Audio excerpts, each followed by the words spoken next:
Attention,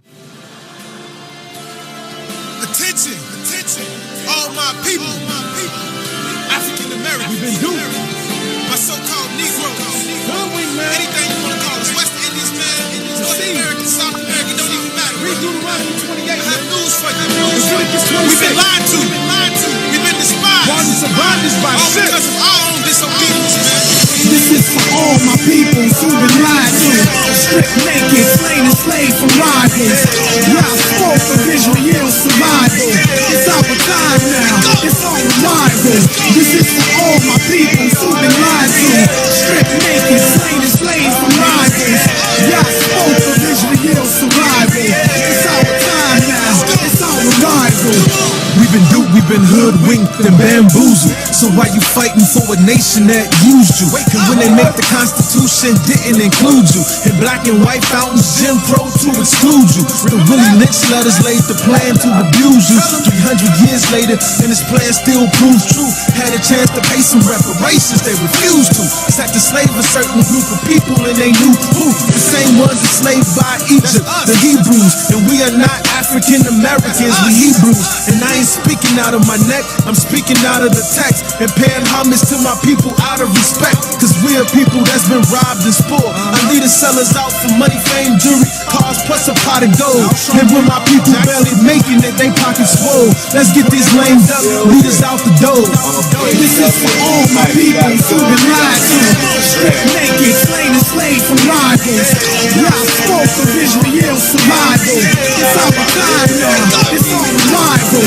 This is for all my people who've been lied to, stripped naked, slain and slaved for rivals. Y'all spoke of Israel's survival. It's our time now, it's our arrival. America's praying, the rise of crying and raining. Her voices of angels are fainting, cause evil is strengthened. Where are the words of her prophets? They speak without saying. She labors to be rich, but get short of nothing for payment. Her body's been stripped of her beautiful jewelry and raiment. Her skin complexion's blood red with white and blue painted. She'll only open up her legs for Benjamin Franklin, while getting pop culture head from black entertainment. And for what? A whole panel of niggas complaining about hip-hop, censors, and social campaigning. Y'all full of shit, and you probably need some body training. Cause we're the lost tribe of Israel, stolen from Canaan through exaggerated kind and racial arrangement. Fetters and chains, birth pains, and public hangings. Like it or not, America's gotten pregnant with ancient prophecy, and the waters are finally breaking. This is for all my people who've been lied to, stripped naked, slain and slaved for rivals. Y'all spoke of Israel's survival. It's our time now, it's our arrival. This is for all my people who've been lied to, stripped naked, slain and slaved for rivals. Y'all spoke of Israel's survival. It's our time now, it's our arrival. You got tyrannical, dogmatic indoctrinations, ruling ecclesiastical gatherings by imagination. They don't know y'all, but yet they claim they having conversation. Afraid of the real truth, so they contemplating, conspiring with one another, secret conversations, changing the Sabbaths and the laws and bringing condemnations. They celebrating abominations, so they homage pagans, and no respect for instructions is what they demonstrating. And y'all's patiently waiting, making a footstool of nations. I drive now our salvation, it's where we become a nation. Then the nations will serve the same people they hating, the same people they kidnapped and enslaved. Young and old, they treated us all the same. The word says that they hated us for his name. They ain't accepting me, came in his father's name. It's all good cause he's still Yeshua the King. This is for all my people who've been lied to, stripped naked, slain and slaved from rivals.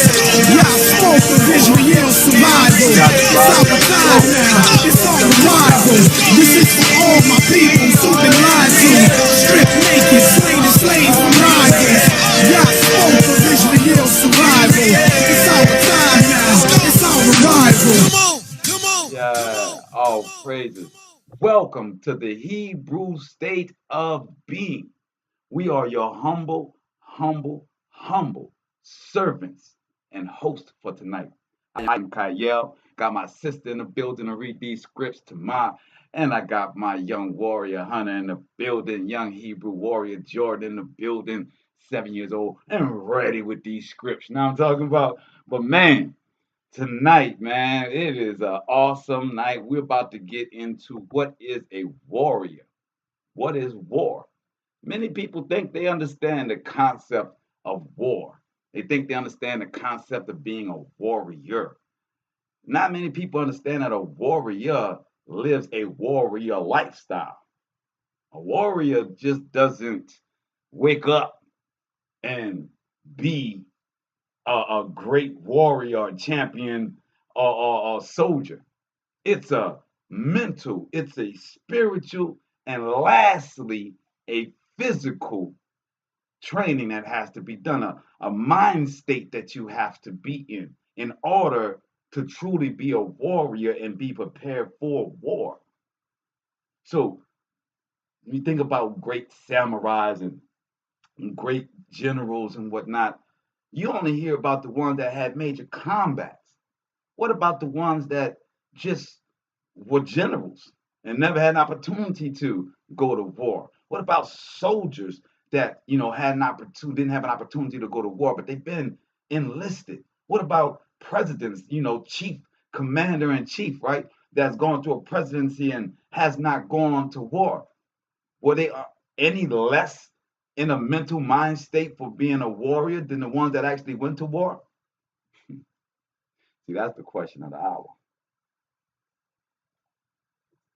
In this hour, we have so many people that are elated in this hour because of this presidential election. Unfortunately, my people on Instagram, we have this channel on twitch.tv, Hebrew State of Being on twitch.tv. And there you'll be able to see the graphics and the information that we're about to pull up.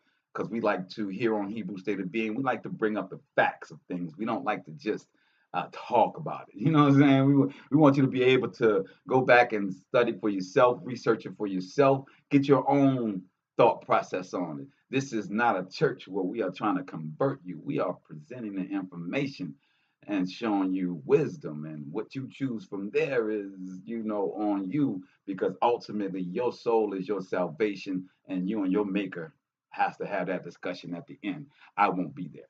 You know what I'm saying? I'll be worried about mine at that time. You know what I'm talking about? So, but in this hour, everybody seems to think the war is over, that they had 4 years of war, mental anguish. I can't stand this guy. I got to get him out of here. He says so many inflammatory things. He's a racist. We all was in mental war. Are we no longer in war? Was life before this guy that's in office, was life great? Was Trayvon Martin during the time of his presidency? Was Alton Sterling during his time of presidency? No. So we've been getting killed, and we've been having economic issues prior to that orange guy getting in. So we were, if we know it or not, we were at war, but maybe you weren't because you thought Obama was handling things for you. You thought that, okay, we got a guy that looks like me in there and he is doing for me. But now you find out that he did maybe one thing, which was the universal health care, which wasn't directly for you. Come on, tell me what he did. He did My Brother's Keeper, which helped funded the Midnight Basketball Leagues. It helped bring some mentorship programming into the community. I'm just saying, I'm just trying to, we got to give credit where credit's due. He allowed hoods across America to have midnight basketball at schools in the gymnasium. And Biden said that he was happy about that because that meant they wasn't robbing his mama or his people or yours when he stood on the Senate floor. Because he was vice president at that time. So when we're talking about this warrior spirit and this warrior mentality and this physical preparation for war, I want us to understand that just because it's not at your front door doesn't mean you're not supposed to be in a military mind. You're not supposed to be in a warrior spirit. You're not supposed to be in a warrior mode. You are in captivity. You are in captivity. Oh, because you can take a flight to Puerto Rico, or because you can go and see some dancing girls in the Dominican Republic. Right.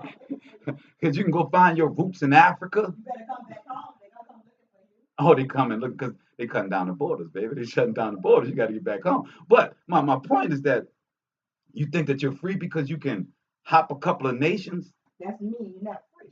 No. You just gotta come back home. You got to come back to your slave job. Because see, in this system here, you don't have enough to pick up and go.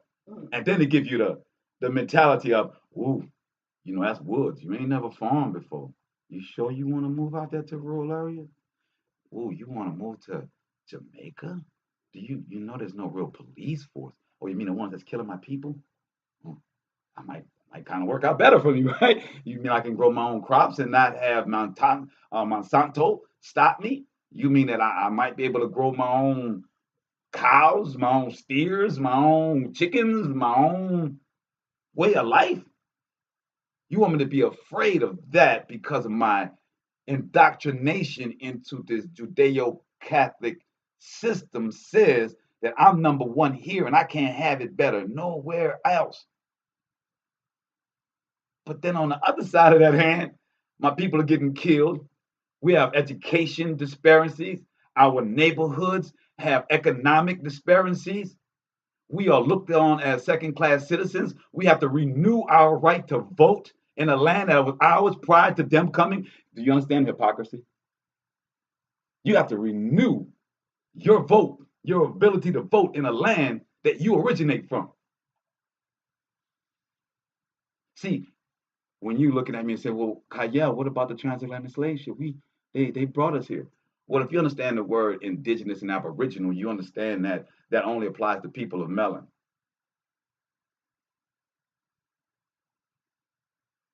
Mic drop.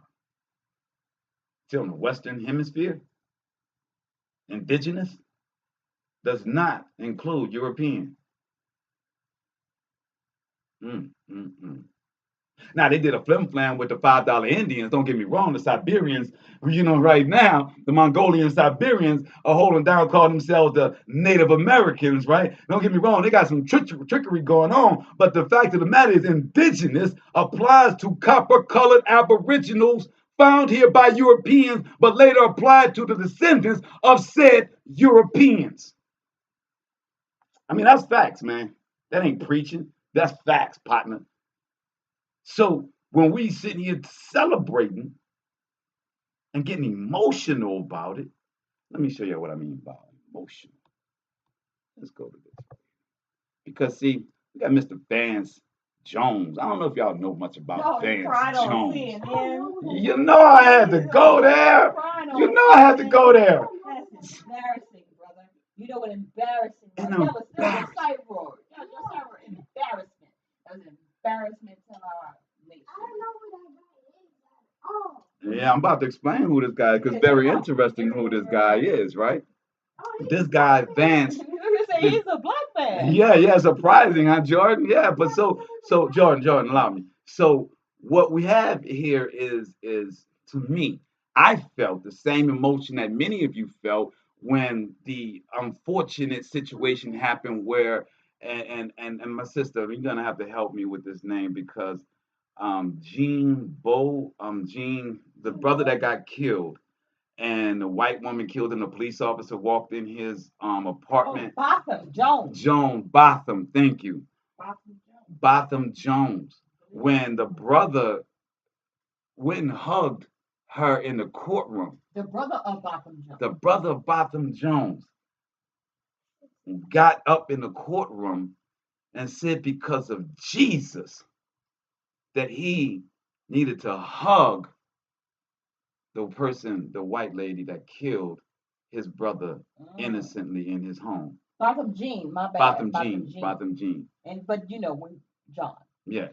J-E-N when you say John. Mm-hmm. John. So that anger you felt is how I felt when I saw this clip that I'm about to play for you right now. Because many people in America feel the way he does. But it is a atrocity. It is an embarrassment to us as a people that have not gotten any of the rights that we are so justly due in this nation. That a man You can knock a of hole in our the right, a man of our hue, is crying as though the laws, some law, any law has been passed in our favor. Any law has been passed in our favor. He, let's go. Well, it's easier to be a parent this morning. It's easier to be a dad. It's easier to tell your kids character matters. It matters. Telling the truth matters. Being a good person matters. America tells the truth. And it's easier for a whole lot of people. If you're Muslim in this country, you don't have to worry if the president doesn't want you here. If you're an immigrant, you don't have to worry if the president's going to be happy to have babies snatched away or send dreamers back for no reason. He want a job. The president. Yeah. He want a job. This is vindication for a lot of people who have really suffered. You know, I can't breathe. You know, that wasn't just George Floyd. That was a lot of people that felt they couldn't breathe. Every day you're waking up and you're getting these tweets and you just don't know. And you're going to the store and people who have been afraid to show their racism are getting nastier and nastier to you. And you're worried about your kids and you're worried about your sister. And can she just go to Walmart and get back into her car without somebody saying something to her? And you spent so much of your life energy just trying to hold it together. And this is a big deal for us just to be able to get some peace and have a chance for a reset. And the character of the country matters. And being a good man matters. You know, I just want my sons to look at this. Look at this. You know, it's easy to do it the cheap way and get away with stuff, but it comes back around. It comes back around. And this is a good day for this country. I'm sorry for the people who lost. For them, it's not a good day. But for a whole lot of people, it's a good day. Still loving up. Look, still afraid. The people he's talking about that create all this fear, that wouldn't let his mama and the people go to Walmart, he's still saying, well, I know it's not a good day for you. I'm sorry for you. But, oh my goodness gracious. My goodness gracious. The fact that not one law has been passed in our favor, and the man that he's crying about has said that his first order of business is the LGBTQ community. Not COVID. But although he put together a task force. He did put together a task force. To lock us down, vaccinate us, test us. Yeah, that part. That part. And there's an article that just came out with that. Actually, he just stated in an article, and I'll pull it up for you guys real quick. Yeah. Right here you go. See, and let me explain that, Jordan. This guy, Vance Johnson, who came in through Obama doing the Green Initiative, he wrote a book about the green zones and the entrepreneurial zones that going back to natural, you know, and using our communities for gardens and getting funding and stopping the gas emission, all that. That was his claim to fame, right? Green New Deal. The Green New Deal, right? Which all falls in line with the New World Order, all right? That line of thought, even though it's a good thought of us being able to go back, it is the mantra that the UN and the New World Order is using. Remember, we told you about the Green Sabbath, where they want to give back 30% of the lands across the world back to wildlife. Then, as my sister brought out on her show on Thursday night with the Georgia Guidestones, that they want to reduce the population to 500 million. And the person that has been blowing the trumpet for depopulation has been Bill Gates, and he is the center of the vaccination. I don't know if you guys are able to put two and two together, but that should clearly be four for you.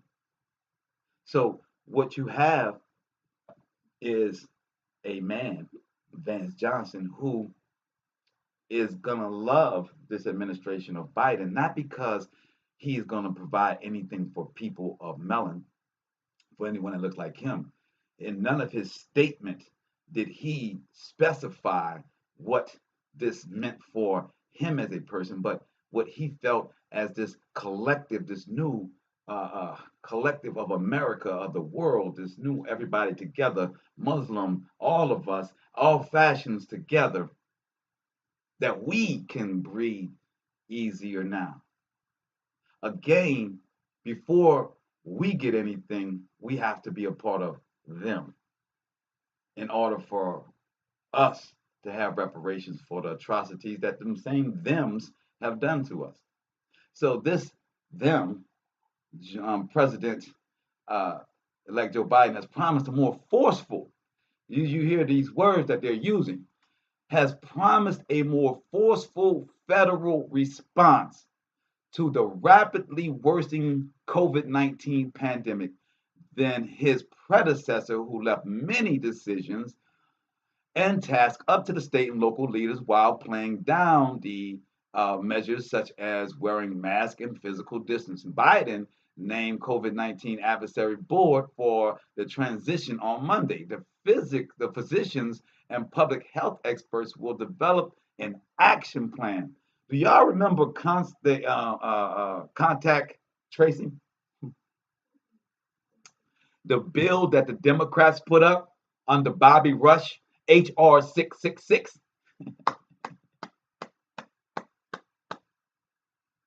Well, now that gets to be put back in place because he said that he's going to forcefully bring about measures to protect us.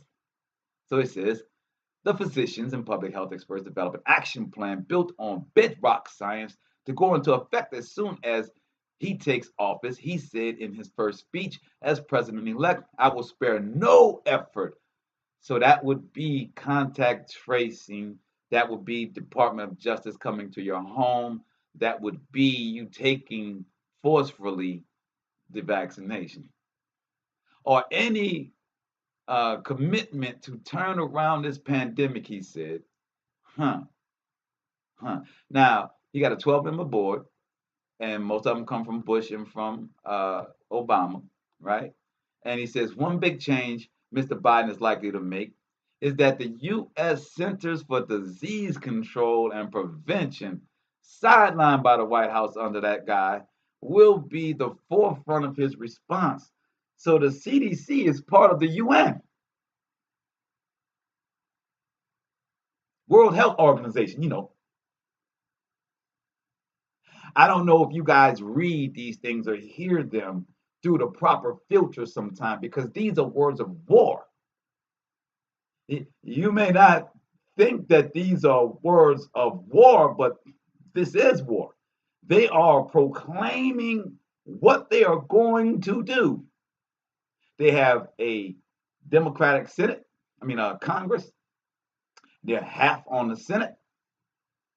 And I believe the Harris woman puts them over one. I could be wrong. I can care less.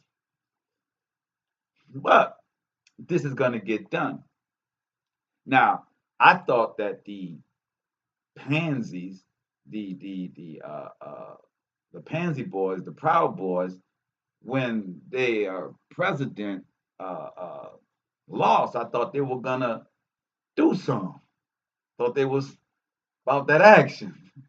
Not too fast, though. It ain't over yet. They say that, and then that time the inauguration is not till January 20th, right? Now, I think it still pop off, and I hear a lot of them. I hear them talking about it's not over, and they're standing down and standing by, right? But the more that the other guy that just got in talks about forcing them, the more they're going to force the issue about the vote to try and stop him because that's their plan. But what I want you to understand is that in this hour, who actually got voted in? Because you may not know who actually got voted in. And this brother did a very good video on this. This brother's OC the Great TV. And because I want you to understand that we are at war. And those words were declarations of war. And that you've been at war. And that you need to be in the mental, spiritual, and physical embodiment of being at war and being prepared. So let's check out this brother.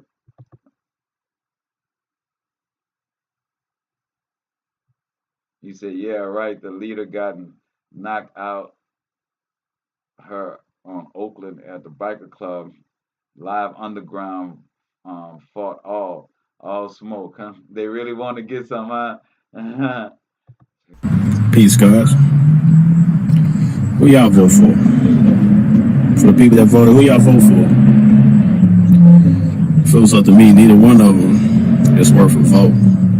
You got one that's been giving us hell for 4 years. Shoot, the other one been giving people hell for 47 years.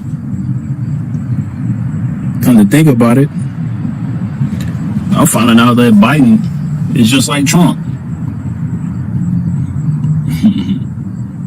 Peace to the gods. Hey yo, hey yo, peace to the gods. Hey yo, hey yo, peace to the gods. Hey yo, hey yo, Mark of the beat. Hey yo, did it for the culture. Devil control your mind like MK Ultra. Challenge students in these schools to have advanced placement programs in these schools. We have this notion that somehow if you're poor, you cannot do it. Poor kids are just as bright and just as talented as white kids.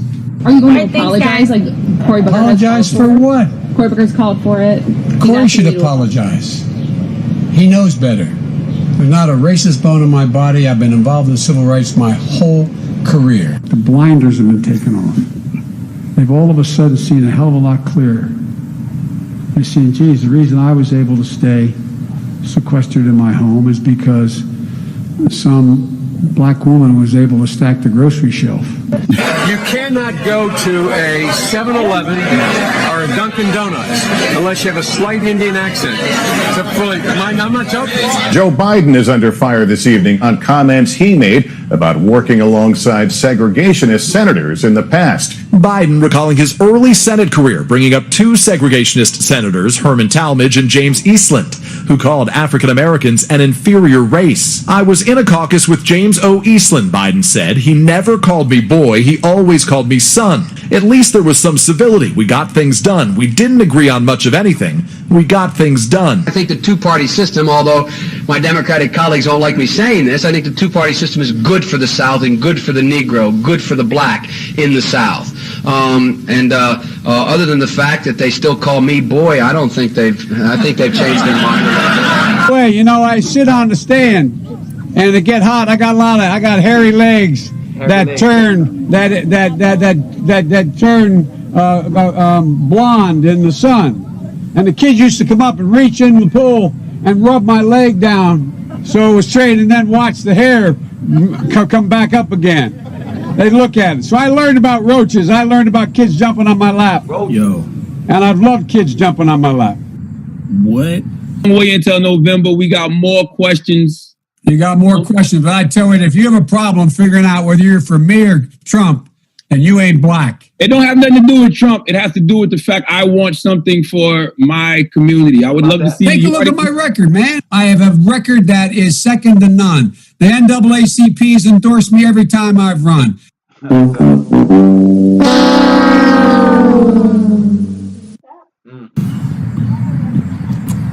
I mean, if I close my eyes, if I didn't know how Trump sound, and I close my eyes and I just listen, I think the people that they talking about when it comes to who's racist, I think they talking about this guy. Like, so this Trump. They sound the same. But yeah, I mean, 47 years of that. I mean, this the same guy that pretty much created the crime bill with Bill Clinton. You know how we say about Bill Clinton putting a lot of people in jail, put a lot of brothers and sisters in jail. and had football numbers. And I'll talk about the 90s, early 2000s type stuff, even today, you know. I mean, that's what y'all want. That's what some of y'all want. But some of y'all want Trump. Some of y'all want Biden. What's the difference? Check out this crime bill shit. It's today. Biden crime bill, the Biden crime bill. The Biden crime bill. Hell, we've had crime bills coming out our ears. Every major crime bill since 1976, every minor crime bill has had the name of the Democratic senator from the state of Delaware, Joe Biden. You got a gun, you commit a felony, 10 years. We already have it 5 years. Minimum mandatory. Judge can't say, you know, you had it in your pocket, you never intended to use it, we're only going to give you 1 year. Judge has to say 5 years. Wow. Well, he wants to make it 10 or 20 or 60. We can work that out. That 1994 crime bill, it did contribute to mass incarceration in our country. It's a long way until November. We got more questions. You got more questions, but I tell you, if you have a problem figuring out whether you're for me or Trump, then you ain't black.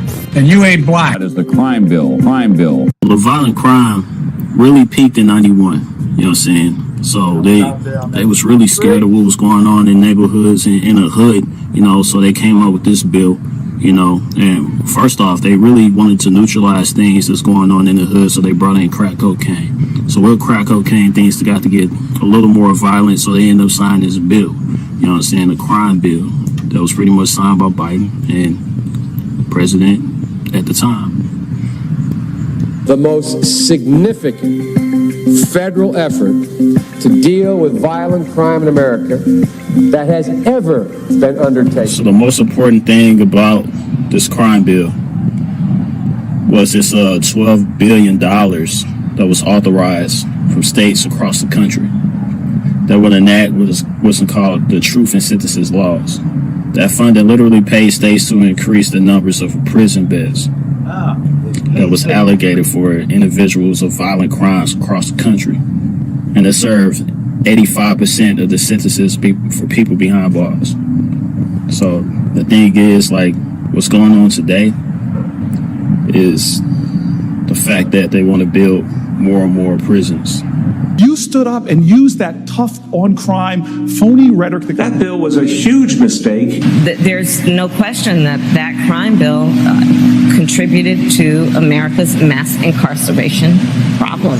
1994 crime bill, we had a gigantic epidemic in America of violence, particularly in African-American communities. The notion it was overwhelmingly supported. It was supported by the Black Caucus in the United States Senate by and large. Check this out, man. We're looking at the rates, you know what I'm saying, from today to 2020. I mean, it's mad. I don't know why it's so hard for people to understand that the federal government will pay states to keep people incarcerated. Violent crime and the fear it provokes are crippling our society. The crime bill before Congress gives you a chance to do something about it, a chance to be tough and smart.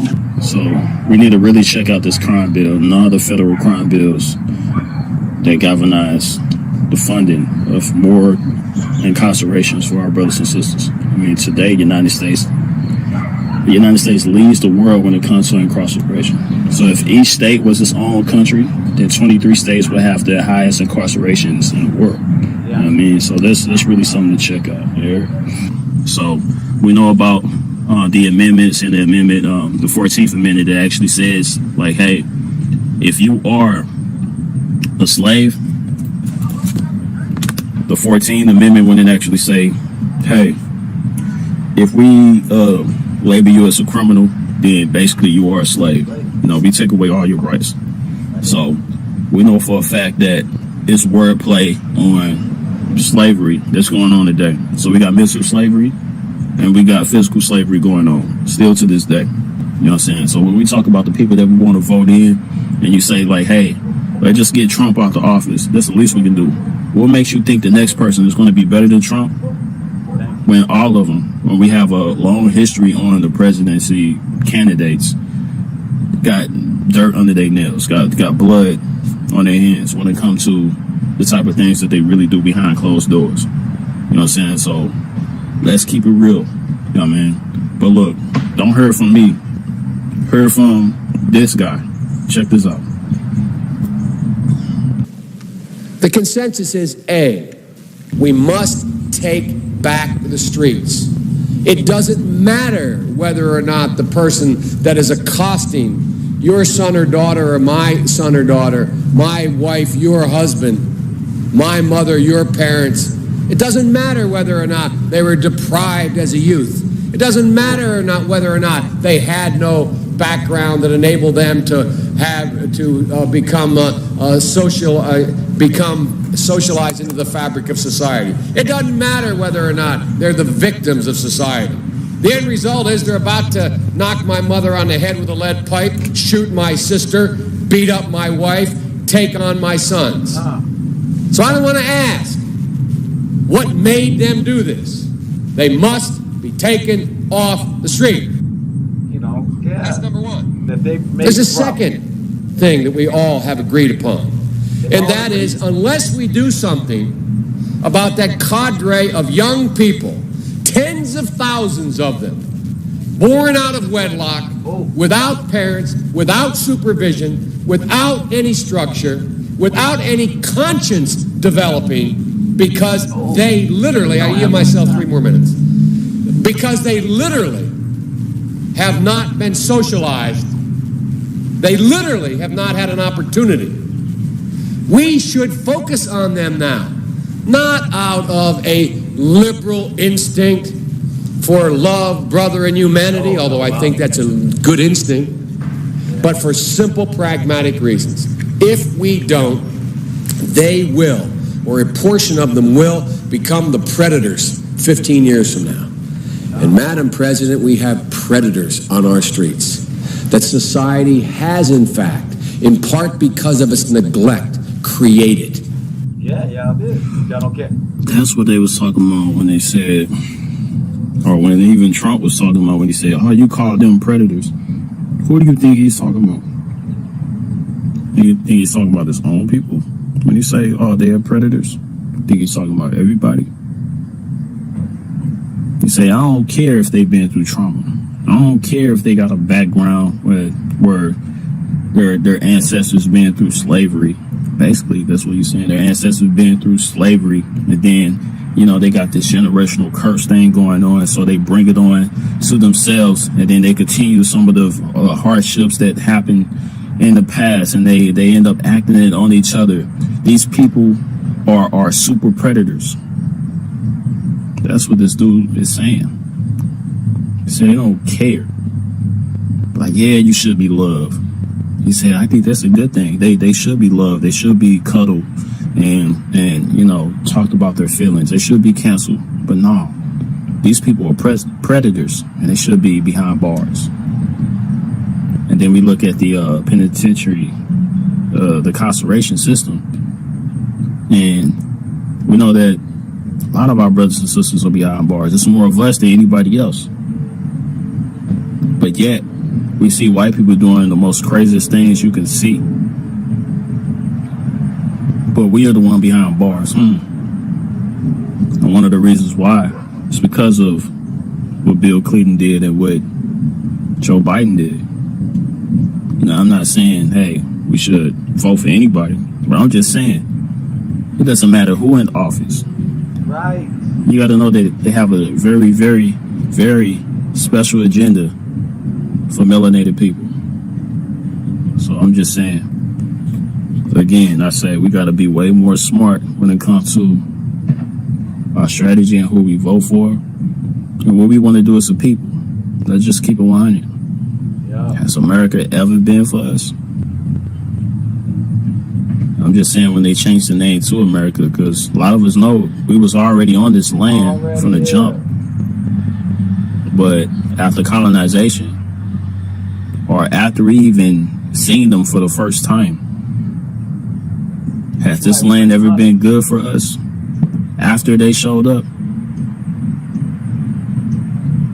We know Thanksgiving coming up. We know what really happened around this time. Right. And it's kind of interesting that voting happens around this time. I would say this around the same time that people touch this land, other people touch this land, you know. It's very interesting how things happen again and again and again. And I feel like we're the only ones that ain't doing nothing about it. But hey, I hope you enjoy your vote, stuff like that. But like I say, my vote is always going to be for the people, that they stand up. You know what I'm saying? And do what we got to do as people, as human beings, flesh and blood human beings, you know. But like I say, this been another video. Y'all go follow, you know. I have an Instagram. I'll put my Instagram in the description, you know. Y'all holler at me. Y'all let me know any other thoughts, any things y'all want me to talk about. So as the brother, you know, did a really good job of showing everyone who is Biden in this hour, right? And what we are, not we, because we were not a part of that voting process, but what this United States has just bargained for. And as I was speaking to the brother Aaron earlier, expressing to him that, you know, as people are looking at,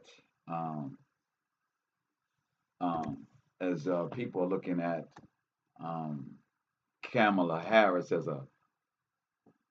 they're saying the word black, right? But as you're looking at a woman that has melanin in her, right? She is not, it's not the picture that you see, right? None of this stuff is what you see. It's what they stand for, right? Because I don't know if you know, but when a woman marries a Caucasian, a Khazarian, she has to change her faith to Jewish. Isn't that right, sister? Oh, that's God. That's without a doubt. So what we have is not a black woman that is in the office. What you have is a Khazarian. That is, her alliance is to a man that gives his alliance to the Sanhedrin. All right? That's how she's able to be vice president. Yeah, you know. Why you think that Netanyahu or Nathaniel? Netanyahu. Yeah, Netanyahu, because Nathan is what they're trying to say. Nathan Yahoo is what they're trying to say. But so Nathaniel, because he gets nothing around here. Right? Nathan. Yeah. So how he was so happy to bring in the Biden administration. No. Yeah, Ding, ding, ding. You mean after they converted Trump? After they convert him, put the little yarmulke on his head and all of that. But so when you look at who Biden is, he is Christian. He is the second, I believe, Christian or Catholic president. Strong supporter of Zion. Yeah, strong supporter of Zion. Israeli government. So when we look at these people, because remember, in the hood, we're in how can I say this? I can't make it more gripping, but in the hood, we have outdated terminologies. See, we still believing in this tribal thing, but where they are, it's not about tribes for them.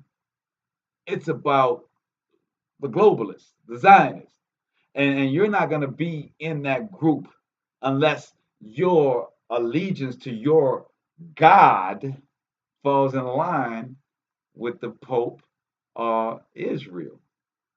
What I want you to understand is that you just have two people that is in office that is perfectly suited to support the UN and all of what Israel want, regardless of what you think Trump did for them. Things are not what they seem. But that is what war is about. War is deception. If you don't realize you're in captivity and you're in war, then you're not really paying attention to the things that's going on. You are like Vance Johnson. Elude your enemy. Yes, you're crying for your slave master. Stockholm syndrome. He was a perfect example. So we're going to get to what Israelites, what Yasharale did, and how the Most High has us prepared as warriors. We're going to go to Deuteronomy 20. And first we want to understand, in this Deuteronomy, we're going to explain how we offer people to give up, right? To succumb to us as we are coming to attack them. Because a lot of people in this hour are wanting to be champions for us. In this hour, there's a lot of people that's going to come across as messiahs in this hour. In this hour, there's going to be a lot of people that's going to want to pick up guns and protect themselves. Well, I want us to see, because in real war, like not the war that we have in the streets, right? Not your aunt, cousin, this and that, and the dude that you don't like from across the street. Not that war. I'm talking about formal war, nation wars. You mean like the war that we're in right now against principalities? Yes. And there is rules of engagement. All right. The reason why you don't know that you're in war is because the people that are oppressing you, they've won the war and they're putting forth their ideology. They're no longer asking you. They've made you a symbol unto them so that you can only ask for what they provide. So they are not coming at you too, as Ice Cube tried to do. Ice Cube tried to bring some demands as a nation, sort of like the guy, Grandmaster Jay, with Impact, when he went to the UN to petition to be a nation, right? These are things that people do, like we'll read in Deborah. These are things that people do when they are setting up for real war. See, what we've been going through is captivity and them killing us to make sure that we stay down. That's not war. But here we're going to understand that the Father said that when you're fighting for him, when you are a Hebrew warrior, when you are fighting for him, he has rules of how you're going to engage and deal with your enemies. I think you guys would be a little surprised at how the Father has rolled out his rules of engagement, and when we go up against other people, what our demands are. My sister, would you please do us the honor and read chapter 20, verse 10? The book of Deuteronomy, chapter 20, verse 10.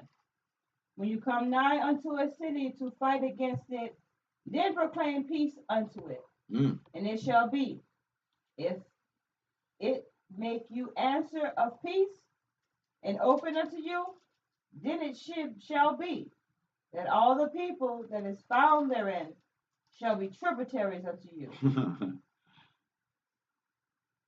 Go on unto you, and they shall serve thee.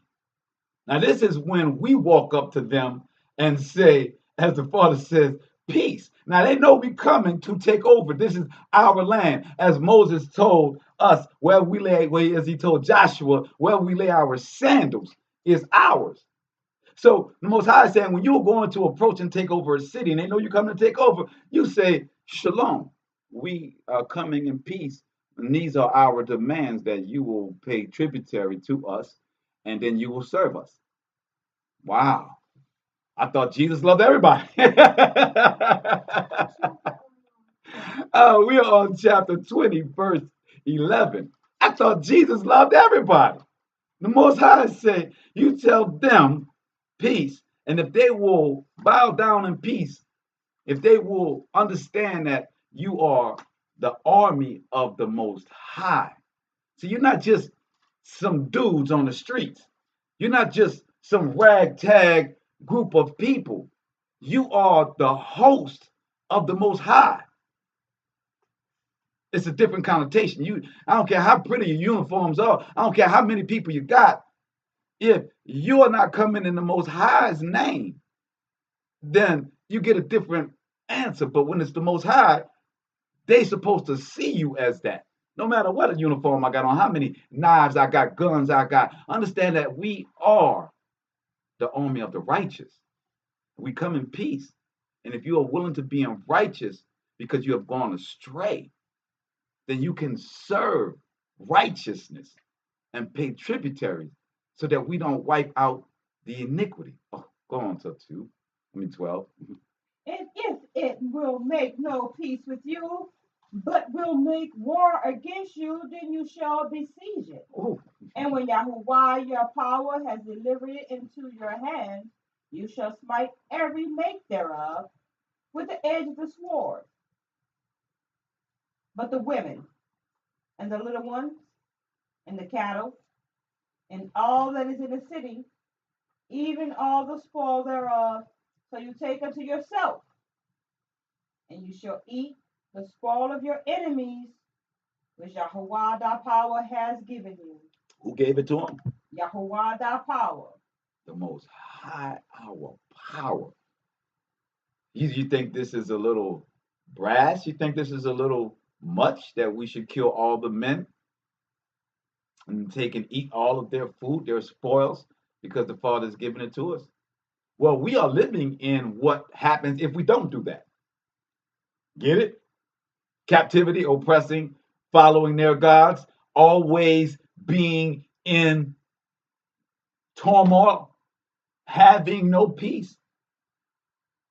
That's why Saul fell out of favor and David was able to be king, because he didn't follow the exact orders of war that the Father had given him. Continue on to 15. The book of Deuteronomy, chapter 20, verse 15. Thus shall you do unto all the cities which are very far off from you, which are not of the cities of these nations, but of the cities of these people which Yahuwah your power gives you for an inheritance. You shall save alive nothing that breathes, but you shall utterly destroy them, namely the Shittayim, the Edomim, the Kenaim, the Perizzaim, the Shebaim, and the Yukasim. Jebusites.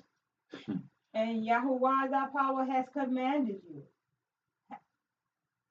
that they teach you not to do after all their abominations. Excuse me, do what? It says what? Not to do after their abominations, which they have done unto their Elohim. So should you sin against Yahuwah thy power. So you're sinning against the Most High when you indulge in their revelry, in their religions, in their vows of vote, in their vows to their God. And there's, after seeing the video of OC just now, this I think third time, I just caught something that he said that is absolutely interesting and maybe a coinkydink. I don't know. You tell me, sister, because we go back and forth on this. This is which is our time, right? This is the hour and time of all type of abominations, because Halloween was on the 31st. This is there. It is the time of all holidays. Yes. So to have the vote or the vow, so now everybody's reading up their vows to their gods. Maybe I'm making too much of a connection. I'm sorry, man. Maybe I'm tripping by seeing this thing as I see where the brother went with this. As odd that they put it right here for everybody to vow, for everybody to have all their emotions going, for everybody to be amped up in the hour of the witches, of the spirits and the sorcerers. Interesting. Continue. Verse 19. When you shall besiege a city a long time and making war against it, you shall not destroy the trees thereof by forcing an axe against them, for you may eat of them, and you shall not cut them down. For the tree of the fields is man's life, to employ them in the siege. Only the trees which you may know that they be not trees for meat, you shall destroy and cut them down, and you shall build bullocks against the city that makes war with you until it is subdued. So the Father is even telling them what type of weapons and what to use in this earth. When I say you come as a warrior of the Most High, that is a different connotation. It's a different warrior. It's a different hunter, my downtown. You are now not making a bow and arrow. You're making out the one that the Father has chosen for you. So if you're getting ready to go to war, you're not even knowing if he's talking to you, but you're following how he tells you to prepare for war. You are in a line with him. That's the mental and spiritual part of war. Because those are the most important parts. As we're going to read, there's many times that the Father doesn't even allow us to lift the sword. He does it for us. Because it's about everybody on this four corners knowing that he is salvation. And through him, peace is there. To leave their false gods that fell to this earth. To not follow behind Hashatan. So now you got the spiritual part of being ready for war. Keeping thy spirit cleansed. Keeping that spirit in with the Most High. All right, we are now going to be moving on to Judges. Judges? Yeah. You just had Judges? Yeah. All right. I got it. What chapter? 2. 2? All right. I got chapter 2. Go first. That's right. We're going with verse 1. Verse 1? Okay, I'm at verse 1. It's already all at the top. That's right. Absolutely. We're reading 1 through 3. You think you want to tackle that one? Yep. Let's give us verse 1 and then we'll turn it over to T for 2 and 3. Let's see that verse 1. All right. And an angel of Yahuwah came up from Gilgal of Bacchum, yeah.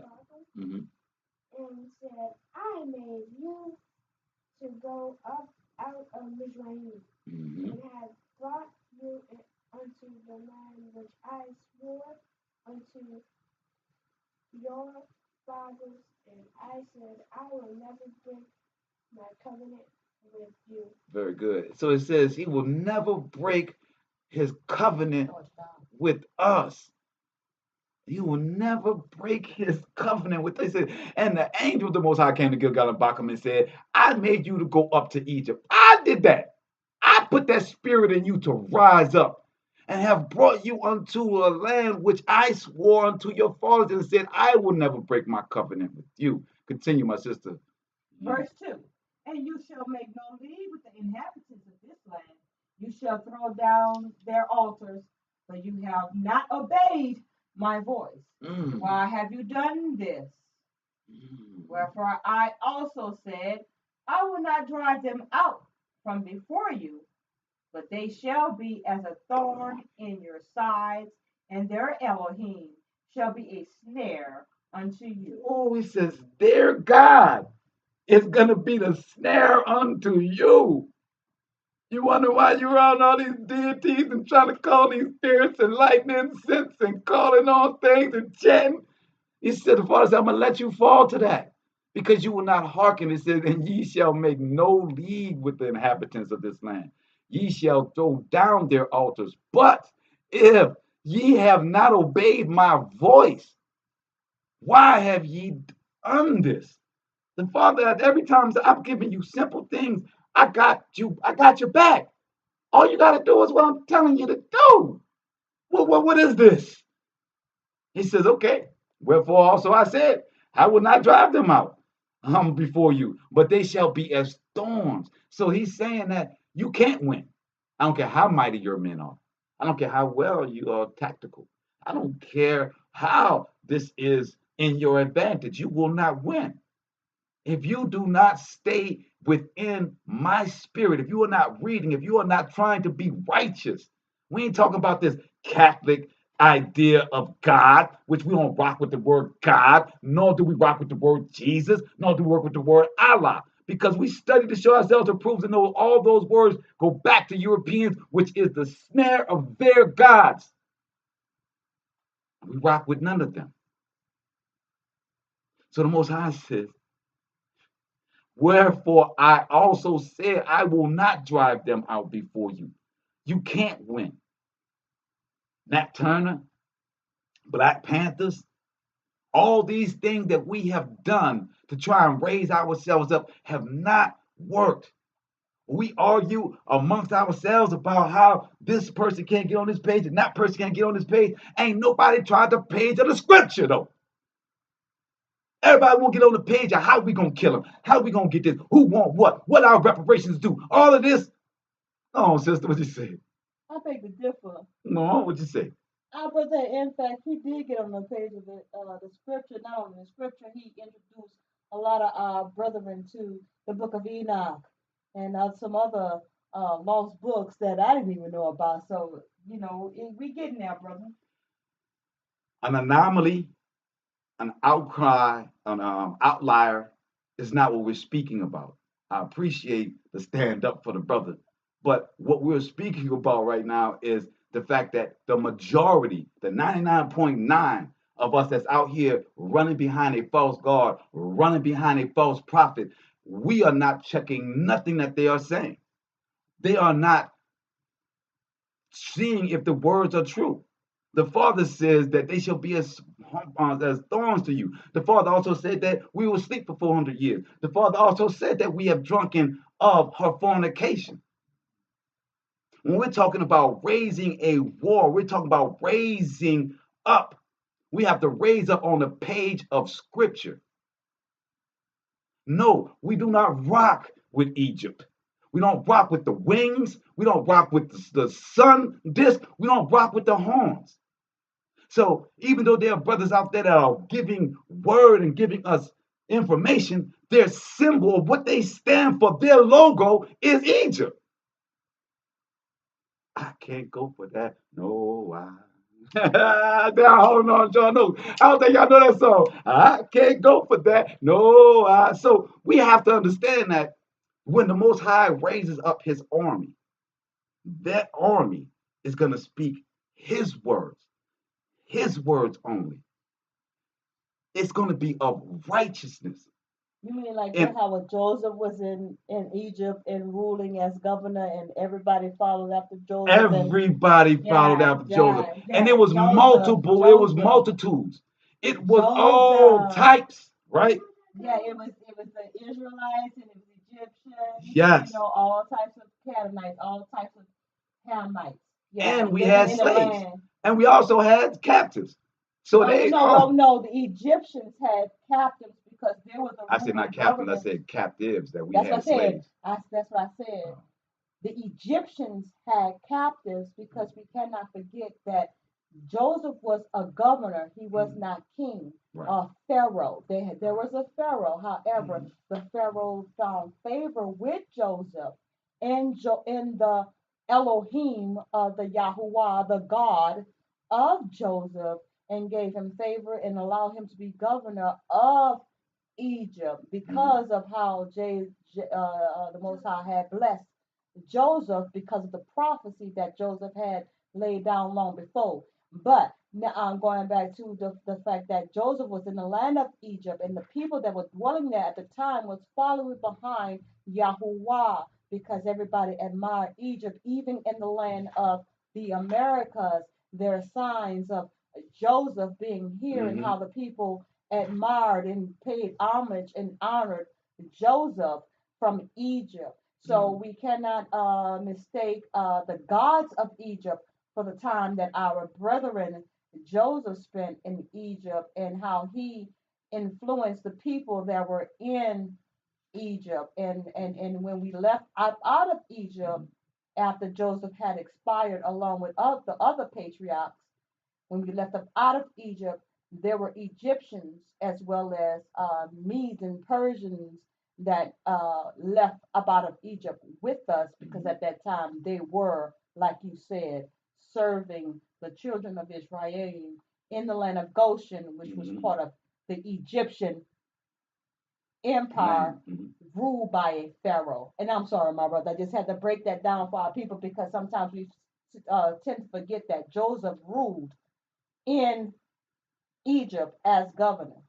He did, and then Moses tore it all down. Because we have to understand that people always were jealous of us.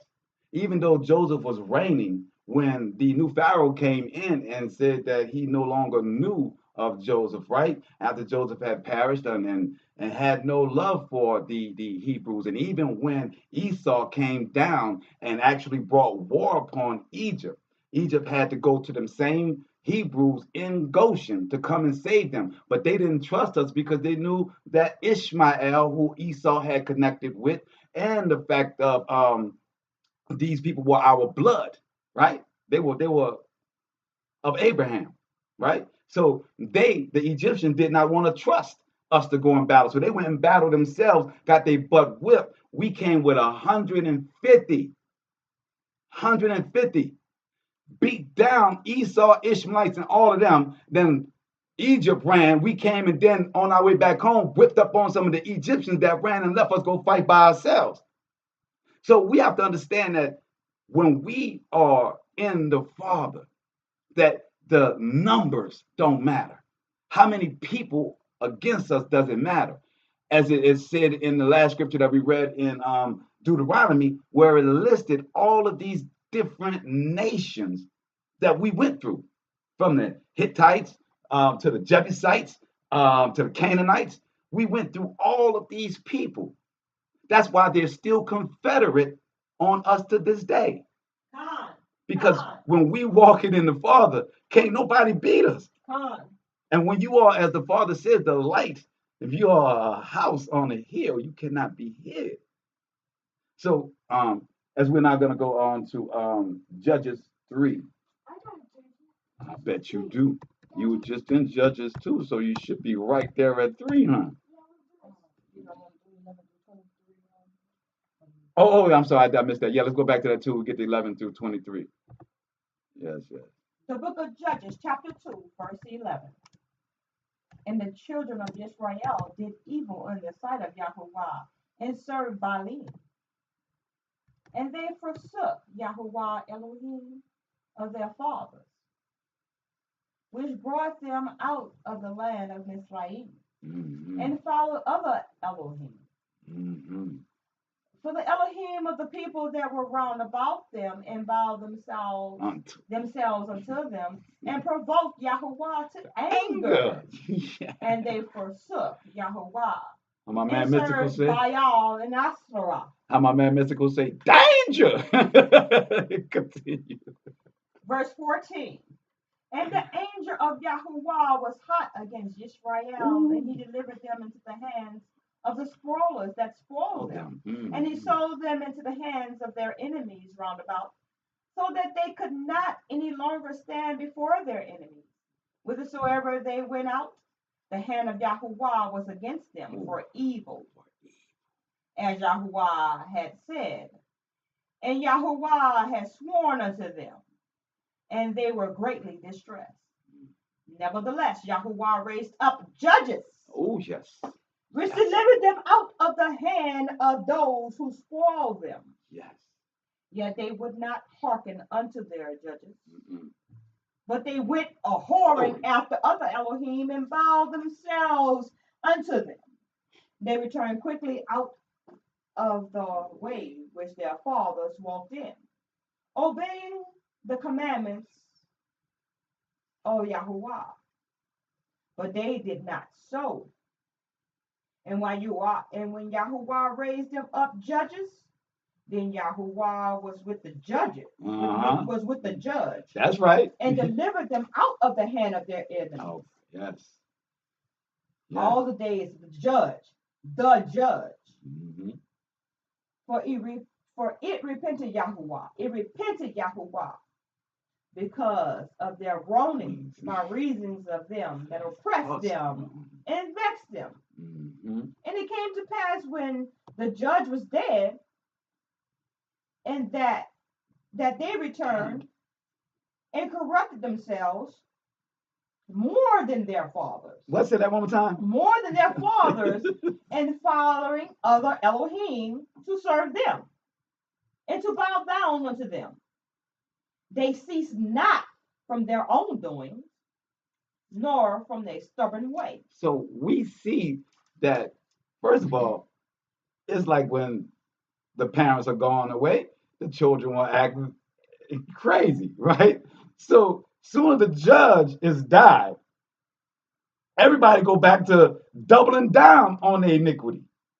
The Father says that they corrupted themselves more than their fathers.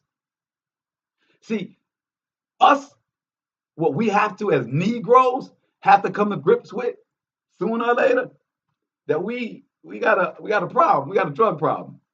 That drug problem is that we like other gods. they want to serve spirits. You know what I'm saying? Our community, being a soul, being a spiritual people, they want to serve all of these false gods. That's our drug. That's our addiction in our community. It's got to be a God. How you think that's what the Romans say? You know what? Why keep fighting them? Just give them a God. And they'll sit down and shut up. We have a problem trying to make gods. We have to understand when the Father is speaking. There is no Jesus. There is no God. There is no Allah. There is no Ra. There is no Thoth. I saw a little video the other day. It sounded so nice.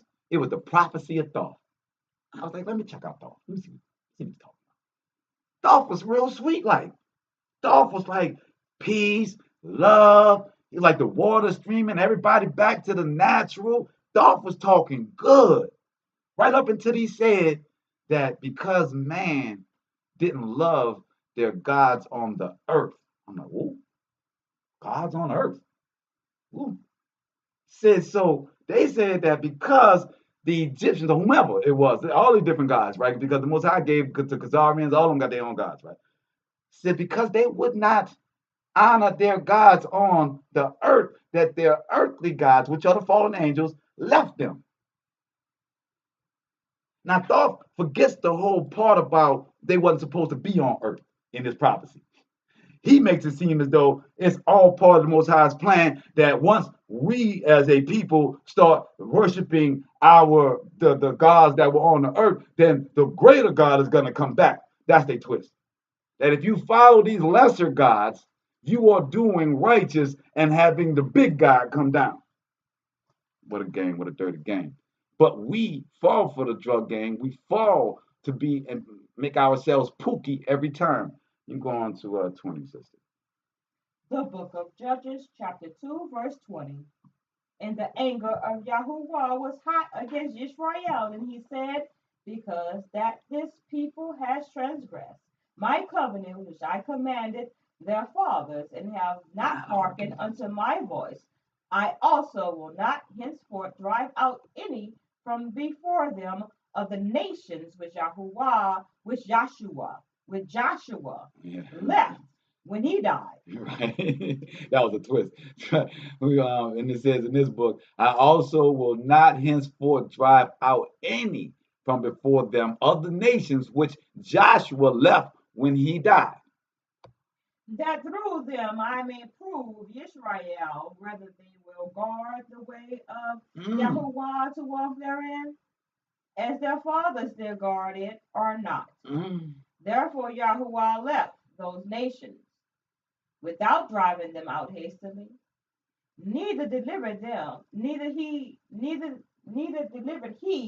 them into hand of Joshua. Now this is interesting right here, because this is very important. This is how the Father is showing his hand. We got already shield and buckler, which we're gonna go through. Most High didn't even have us bust a grape in the fruit, bust a grape in the fruit fight. He's had us stand up there as a reflection, because remember, these were the ones that came out the wilderness. They were truly in the spirit, mentally, physically, and spiritually with the Father when they went to take over Jericho. We are now going to Judges 3. The book of Judges, chapter 3, verse 1. Now these are the nations which Yahuwah left to prove Israel by them, even as many as Israel has not known all the wars of Canaan. Only that the generations, the children of Israel, may know to teach them war. At the least such as before knew nothing thereof. Namely 5 lords of the Philistines, and all the Kisnaim, and all the Tisdaim, and the Shebaim that dwelt in Mount Lebanon, from Mount Baal Shermon unto the entering in of Hamath. And they were to prove Yisrael by them, to know whether they would hearken unto the commandments of Yahuwah, which he commanded their fathers by the hand of Moshe. So hold up. So the Most High is saying, I'm going to challenge y'all and see if y'all really holding this down. I'm going to put these boys up. Philistines, Canaanites, the Sidonians, the Hivites, all of them will be up there by Lebanon. I'm going to have them rise up just to see if you really believe I got you, if you really ain't rocking with this. Continue. Verse 5. And the children of Israel dwelt among the Canaanites, the Shittim, and the Emorim, and the Perizim, and the Shebaim, and the Euphrasim. Jebusites.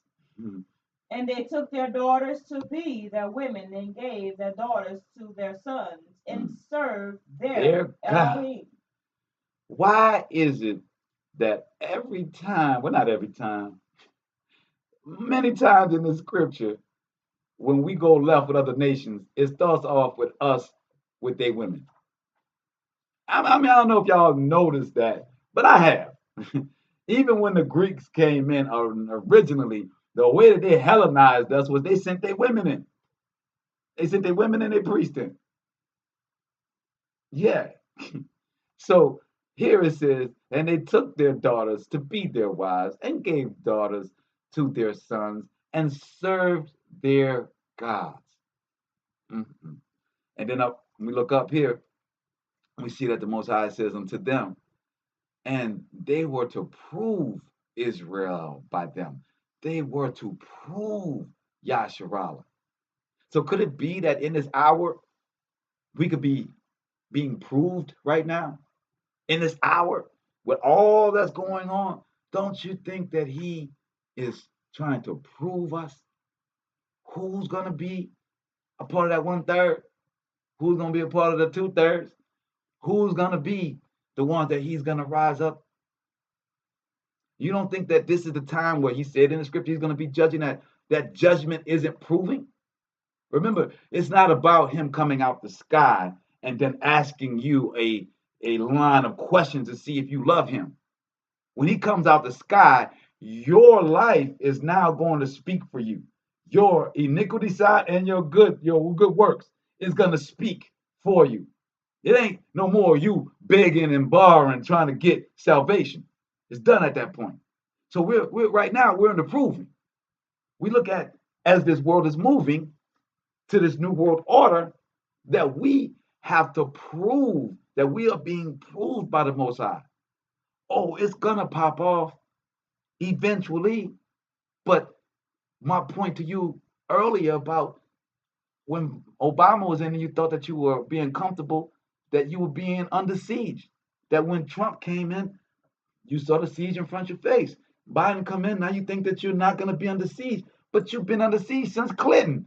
The video showed Clinton was the one that was signing the crime bills in, and he was your first supposedly black president, right? He had rhythm. And his wife was calling you a predator. We've been in war. This ain't the first time that people of our reading, people that read, that say this was the end times. Am I lying, sis? There's been many. Isaiah, Joshua, many of them thought this may be the end times, right? Several. It may not have been them two particular ones I named, but several prophets, right, have talked and thought that this was the end times in their era. So whether this is the absolute end times or not, whether we are looking at war, physically war tomorrow, we have to be in the mind state that we're being proved for this war. Because as the earlier scripture said, that it's about the proving. Are you in love with the Most High? That's your victory. Are you following the commandments? That ensures your victory. It is not how big and how mighty you are. It is, are you following him? Is this in your heart? Is this in your soul? And many brothers out there, including Grandmaster Jay, I'm sure it's in his soul. I'm sure when he speaks, he's calling upon Yah. But we all have to understand that this, and we're about to get into these scriptures coming out, loving it, because we're breaking down war and warriors. In our scripture, there was never a companion of warriors. David, when we had the temple, was the only time. We've been fighting forever in the scripture. Since we've been on this earth, we've been fighting these people as Israelites. You know how we've done it? Tribals, by this group, that group, this group, that group. Guerrilla warfare. How did the Maroons get their freedom in 1515 from the British? Guerrilla warfare. Did they have the same guns as them? No. They had machetes and camouflage, and they was chopping their heads off. How are you being prepared in this hour? How are you recognizing you being proved by the Most High to be his warrior? Continue to read. 6, yeah, we're going to Deuteronomy 7. Deuteronomy 7 already? Yeah, we moving. Oh, okay. Where's Deuteronomy? I know I have it right now. That's going to be in the beginning after your Genesis. After my Genesis. A couple of books after your Genesis. The book of Deuteronomy, chapter 7. Beginning at verse 2.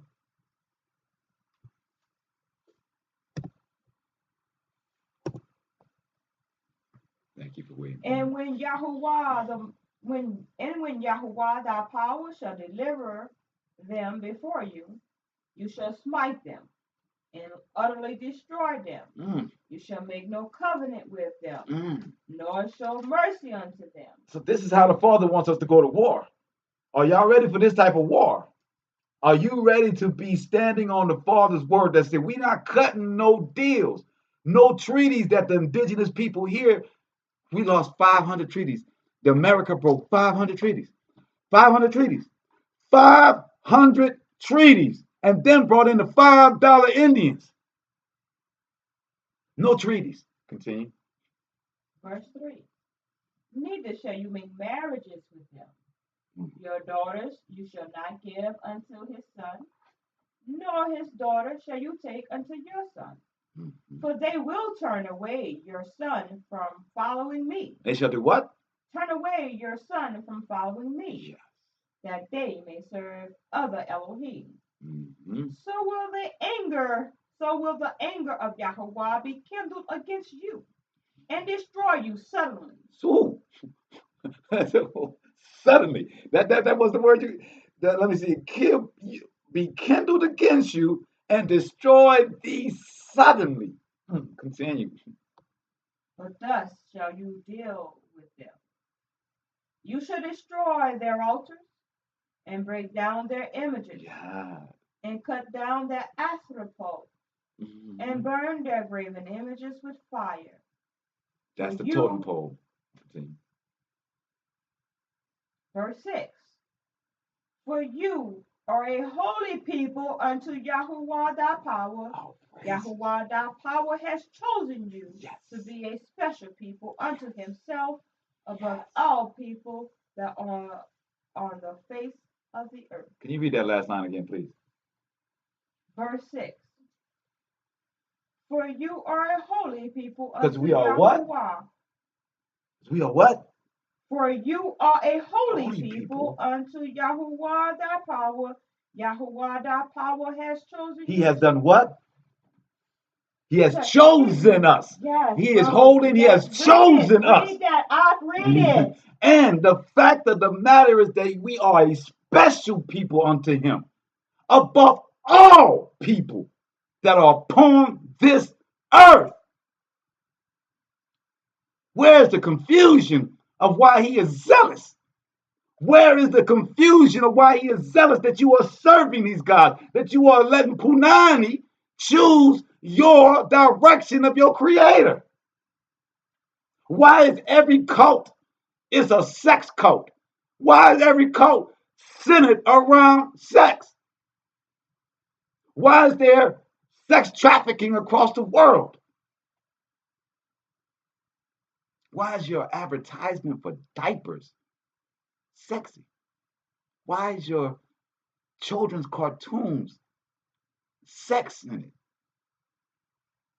The iniquity of these people. Father says we have nothing to do with them because we are a holy people, because we are a chosen people, because we are special unto him, and because we are above all people on this earth. Let's go on to Judges 7 to 12. I'm going on Judges, back to Judges 3, 7 to 12. The book of Judges, chapter 3, verse 7. And the children of Israel did evil in the sight of Yahuwah and forgot Yahuwah their power and served Baalim and Asherah. Therefore the anger of Yahuwah was hot against Israel.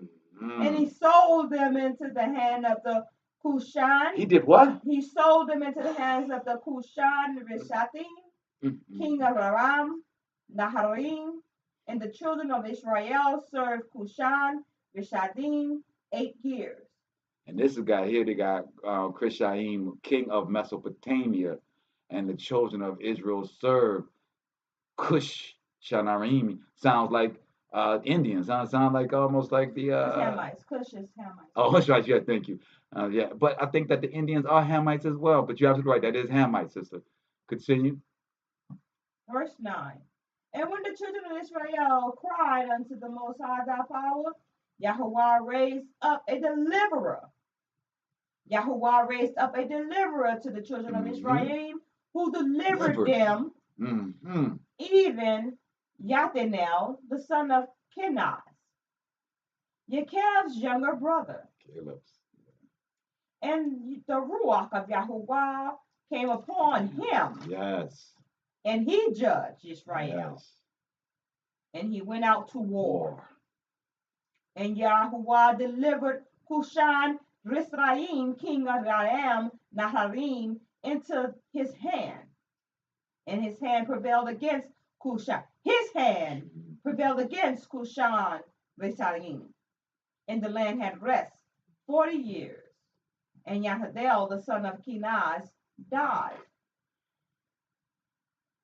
And the children of Israel did evil again in the sight of Yahuwah. And Yahuwah strengthened Eglon, the king of Moab, against Israel, because they had done evil in the sight of Yahuwah. Yes. And if you know the story of the Moabites, when Israel was, they were about to go battle against us, these guys called on Balaam. They tried to call on another god, and the Most High stopped that there. And it's very interesting about how Moab sent out their women to us. As I was stating earlier, that was seemed to be a common practice to sway the Hebrews, is to send women at them. I'm just saying. Strange women at that. Yes, now we are moving down to Judges 4. Yeah.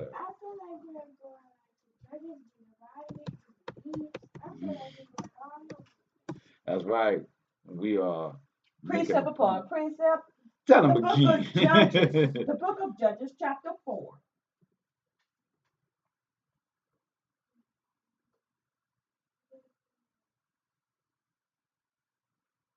You. I'm ready when you are. And the children of Israel again did evil in the sight of Yahuwah when Ehud was dead.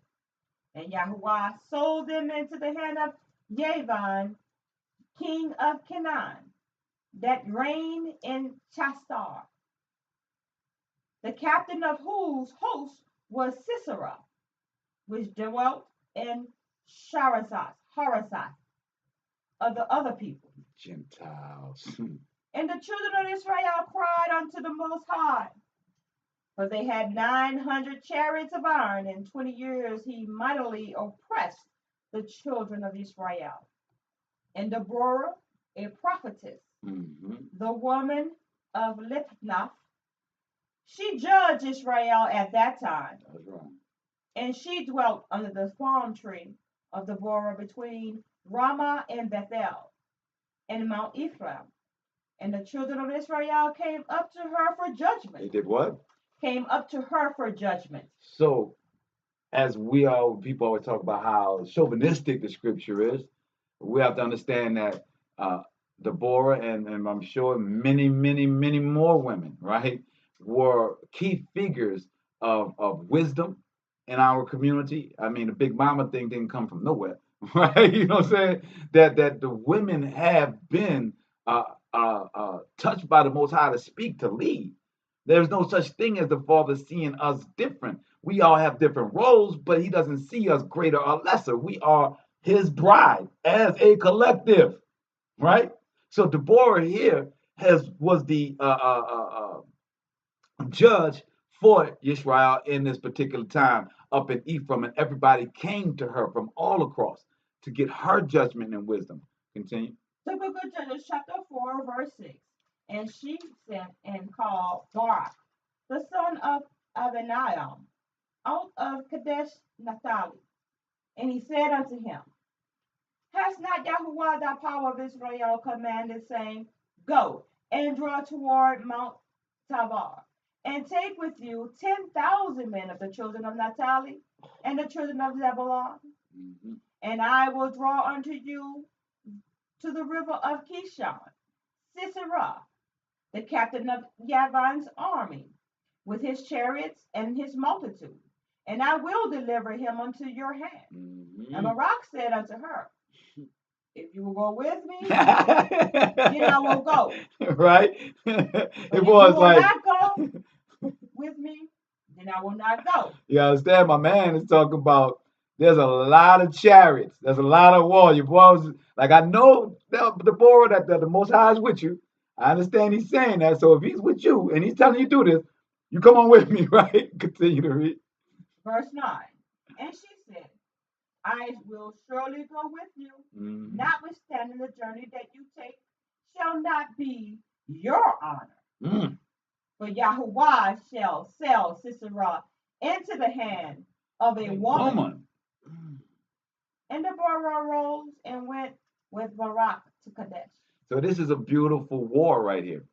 You are seeing that a woman is actually stating it is time to stand, that we have been oppressed for 21 odd years, sold by the Most High because we went away. We've been in the Most High these 21 years. Now the Most High is saying it's time that we can roll out. And I'm calling on Barak. Barak, come on, you're going to grab these guys. Barak said, well, we got a lot to come down, and you just said to me that you're going to bring down Sisera, and he's going to bring all of his people. You said you're going to bring him to me, right? So, but she is clearly, the father said, this is for a reason. She not only said that, no problem, I'm going to come with you, ain't no punk here, but in fact, that a woman is going to be the one that's going to be, this guy is going to be delivered unto for his death. Very powerful. Our women have always been. Continue. Verse 10. And Barak called Zebulun and Naphtali to Kadesh, and went up with 10,000 men at his feet, and Deborah went up with him. Now Shevar, the Kenite, which was of the children of Shaval, the father of law of Moshe, had served himself from the severed himself from the Canaanim, and pitched his tent unto the plain of Ta'asanim, which is by Kadesh. And they showed Sisera that Barak the son of Abinadab was gone up to Mount Tabor. And Sisera gathered together all his chariots, even 900 chariots of iron, all the people that were with him, from Shesareth and of the other people, unto the river of Kishon. And Deborah said unto Barak and Deborah said unto Barak, up, for this is the day which Yahuwah has delivered Sisera into your hand. Is it not Yahuwah gone out before you? Is it not the Most High is going out before thee? Continue. So Barak went down from Mount Tavar, and 10,000 men after him. Mm-hmm. And Yahuwah discomfited Sisera. That's right. In all his chariots, and all his hosts, with the edge of the sword before Barak. So that Sisera lighted down off his chariot and fled away on his feet. Mm-hmm. But Barak pursued after the chariot. That's right. And after the host, unto Shasareth, and the other people. And all the hosts of Sisera fell upon the edge of the sword, and there was not a man left. Not a man left. They was outnumbered, but they killed all of them. Howbeit Sisera fled away on his feet to the tent of Yael, the woman of Shavra, the Canaanite. For there was peace between Yavin, the king of Chasar, and the house of Shavra, the Canaanite. Of the Canaanite, yep. Mm-hmm. And Yael went out to meet Sisera, and said unto him, Turn in, my lord, turn into me, fear not. Mm-hmm. And when he had turned into her, into the tent, she covered him with a mantle. Nice and quiet, calm, keep him warm. And she said and he said unto her, Give me, I pray you, a little water to drink, for I am thirsty. And she opened a bottle of milk and gave him drink and covered him. So sweet. And again he said unto her, Stand in the door of the tent, and it shall be, when any man comes and inquires of you, and says, Is there any man here? That you should say, No. How many women have heard that said before to them when the people was coming? Then Yael, Sherah's woman, took a nail of the tent, and took a hammer to her hand, and went softly unto him. And smote the nail into his temple. Ooh-wee. And fastened it into the ground. Oh. So he was fast asleep with weary. So he died. Whoa. And behold, as Barak pursued Sisera, Yael came out to meet him, and said unto him, Come, and I will show you the man whom you seek. And when he came into her tent, behold, Sisera lay dead, and the nail was in his temples. So the Most High subdued on that day Yavin the king of Canaan for the children of Israel. And the hand of the children of Israel prospered and prevailed against Yavin the king of Canaan until they had destroyed Yavin, king of Canaan. So as we see here that the Kenites were cool with them, right? They had a relationship to the fact that her as a woman of the Kenite clan, he knew that to be a place of rest or a refuge. And the reason that I wanted to really bring this part up is that in this last hour, we're not going to know who is the Most High is going to talk to and use for our benefit. It doesn't matter how many soldiers that the UN or the United States government can muster up against you. It doesn't matter what the odds look like. The only thing that should matter in your view is that your spirit is in line with the Most High. That you've meditated, you followed these Shabbats, you in these feast days. You are saying no to this world. You are saying no to these holidays. You are studying to show thyself approved. And the Father says, when I raise you, that there's going to be pockets of army everywhere because we have always won through guerrilla warfare.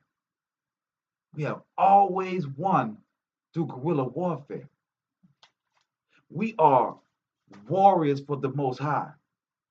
The Most High is fashioning us in our pockets. You will know who you're going to fight for and fight with by the fruits that they bear and the words that come out of their mouth. If you are studying the Most High's words. Study to show yourself right. Know when he's sending a message. Yes. And you're going to know because it's going to sound like this book. Oh, praise to the Most High. You're not trying to decipher if they are truthful or if they are righteous or if they can do what they say they can do. You're seeing, are they speaking the words of here Are they aligned with the way the Father said we're going to war? Or is this in line with what they saying? Then, I'm Gucci then. Then you call me when you're ready. Say, hey, 2 o'clock in the morning, be ready at the train tracks. Boom, I got my 50-100, my people with me. We doing, you know what I'm saying? This guerrilla warfare ain't that complicated when you got the Father orchestrating it. This concept ain't that hard when the Most High is orchestrating it. It's coming. It's on its way. Yes. It's coming, Father. Oh, praises. It let a woman start the war off and a woman bring him in. She didn't have no armor on. She didn't have no swords. She had the voice of the Most High in her ear. She had the heart, a circumcised heart that says, I'm going to follow what the Father tells me to do. And she was victorious against a general. Right? This man was a general. Many people under him. He got chariots. He got horses. She hit him in the temple so hard that it fastened to the ground. To fulfill the Father's prophecy. We're going on Judge 5. The book of Judges, chapter 5. Then sang Deborah and Barak the son of Avraham on that day, saying, Praise you, Yahweh, for the avenging of Yisrael when the people willingly offered themselves. Willingly.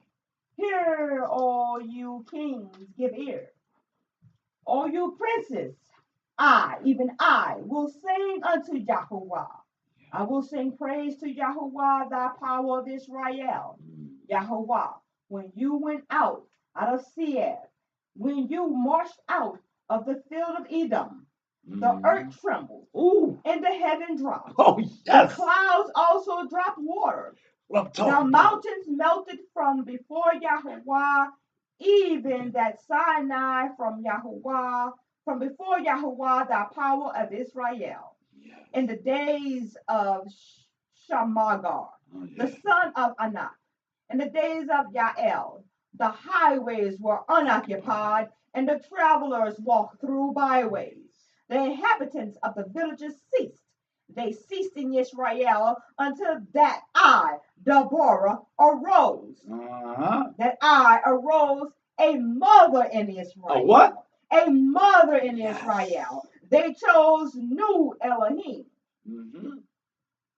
Then was war in the gates. Was there a shield or a spear seen among 40,000 in Israel? That's what I'm talking about. There was no buckler and shield. She said, well, did we have that? They chose new gods, homie. That's how they go down when you fight. Continue to read. The book of Judges, chapter 5, verse 9. My heart is toward the governors of Israel that offer themselves willingly among the people. Verse 9, one more time. In this hour, my people understand and do not miss the Most High in his work. The book of Judges, chapter 5, verse 9. My heart is toward the governors of Israel that offered themselves willingly among the people. Bless you, Yahuwah. Yes. Speak you that ride on white asses, you that sit in judgment and walk by the way. They that are delivered from the noise of the archers and the places of the drawing water, there shall they rehearse the righteous acts of Yahuwah, even the righteous acts towards the inhabitants of his villages in Israel. Then shall the people of Yahuwah go down to the gates. That's right. Awake, awake, Deborah, awake, awake, utter a song. Arise, Barak, and lead your captivity captive. You son of Avraham. Then he made him that remains have dominion over the nobles among the people. That's right. Yahuwah made me. Yahuwah made me have dominion over the mighty. Ooh, see that? That right there is what we have to know. Know that in your heart. Know that in your spirit. Know that in your physical. I don't care if you think you know something, that you're not strong enough to fight. You may not have the heart. I've never fought before. I've never given myself willingly before. When you are in the spirit of the Father, don't worry about how frail you are, because he brings the power unto you, and he decreases the power of their mighty men. Continue. Verse 14. Out of Ephraim was there a root of them against Amalek. That's right. After you, Benaim among your people.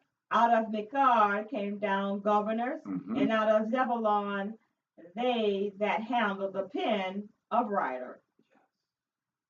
And the princes of Issachar were with Deborah, even Issachar, and also Barak. He was sent on foot into the valley. For the divisions of Reuben there were great thoughts of heart.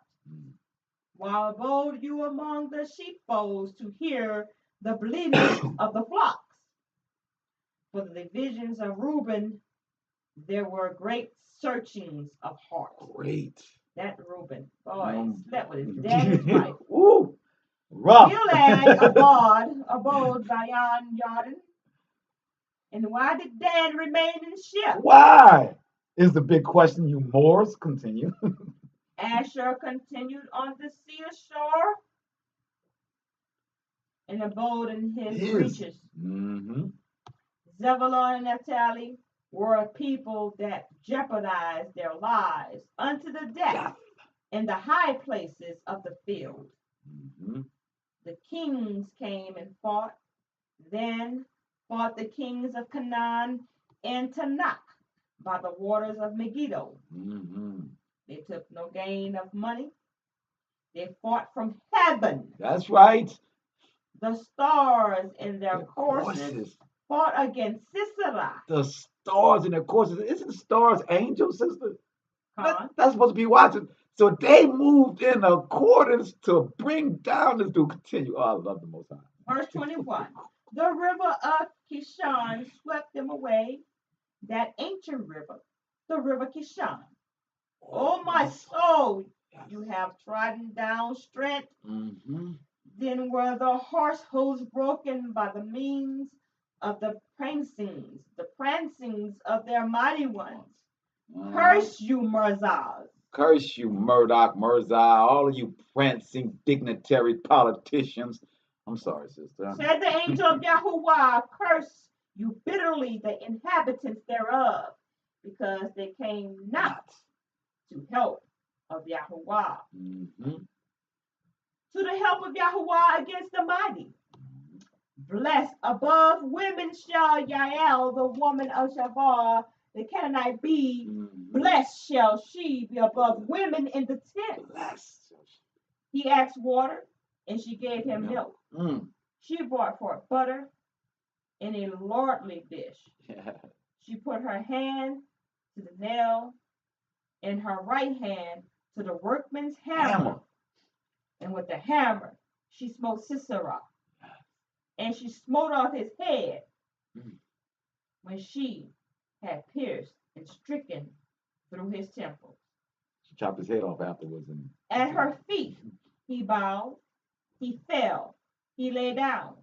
At her feet he bowed. He fell. Where he bowed, there he fell down dead.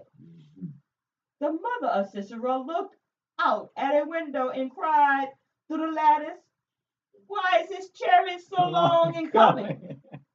Why tarry the wheels of his chariot? Her wise ladies answered her, yeah. She returned answered to herself.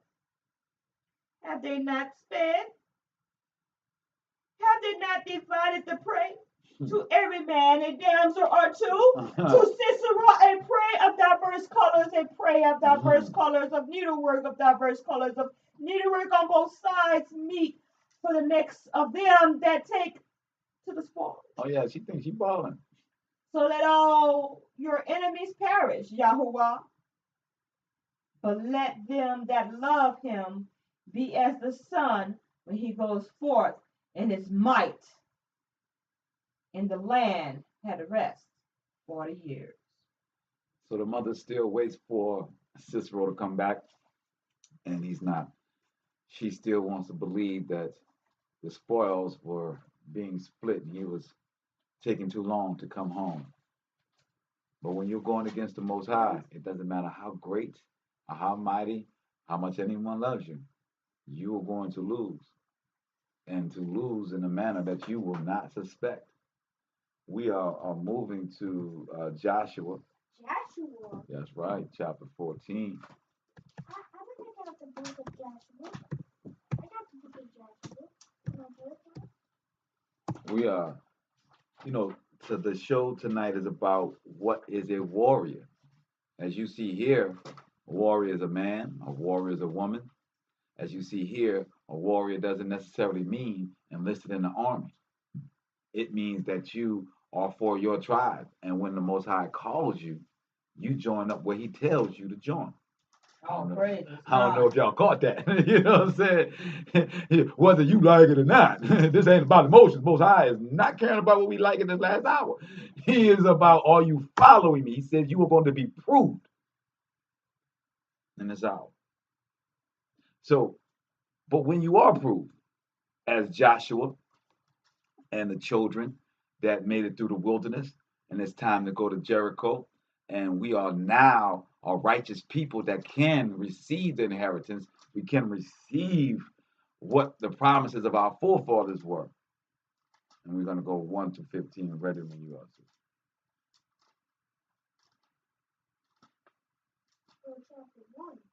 The book of 14. Joshua, chapter 14, beginning at verse 1. And these are the countries which the children of Israel inherited in the land of Canaan, which Eleazar the priest and Joshua the son of Nun and the heads of the fathers of the tribes of children of Israel distributed for inheritance to them. Mm-hmm. By lot was their inheritance, as Jehovah commanded by the hand of Moshe, for the 9 tribes and for the half tribe. For Moshe had given the inheritance to 2 tribes and the half tribe of the other side of Jordan. But unto the Leviim he gave none inheritance among them. For the children of Joseph were 2 tribes, Manasseh and Ephraim. Therefore they gave no part unto the Leviim in the land, save cities to dwell in with their suburbs for their cattle and their substance, as Yahweh commanded Moshe. Hold up, right there.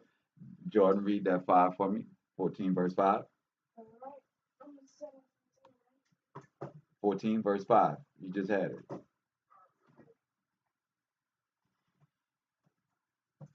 As Yahweh commanded Moshe, so the what? So the what?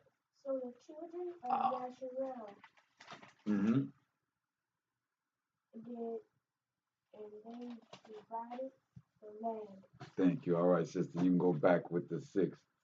Verse 6. Then children of Yehuda came unto the Most High in Gilgal. Came unto Joshua in Gilgal, and Caleb, the son of Yaphanune, the Kenizzite, said unto him, You know the thing that Yahuwah said unto Moshe, the man of Elohim, concerning me, and you in Kadesh Barnea. 40 years old was I when Moshe, the servant of Yahuwah, sent me from Kadesh Barnea to spy out the land. And I brought him word again, as it was in my heart. Nevertheless, my brethren, that went up with me made the heart of the people melt. But I wholly followed Yahuwah, thy power. And Moshe swore on that day, saying, Surely the land whereof on your feet have trodden shall be your inheritance and your children's forever, because you have wholly followed Yahuwah, thy power. Yes.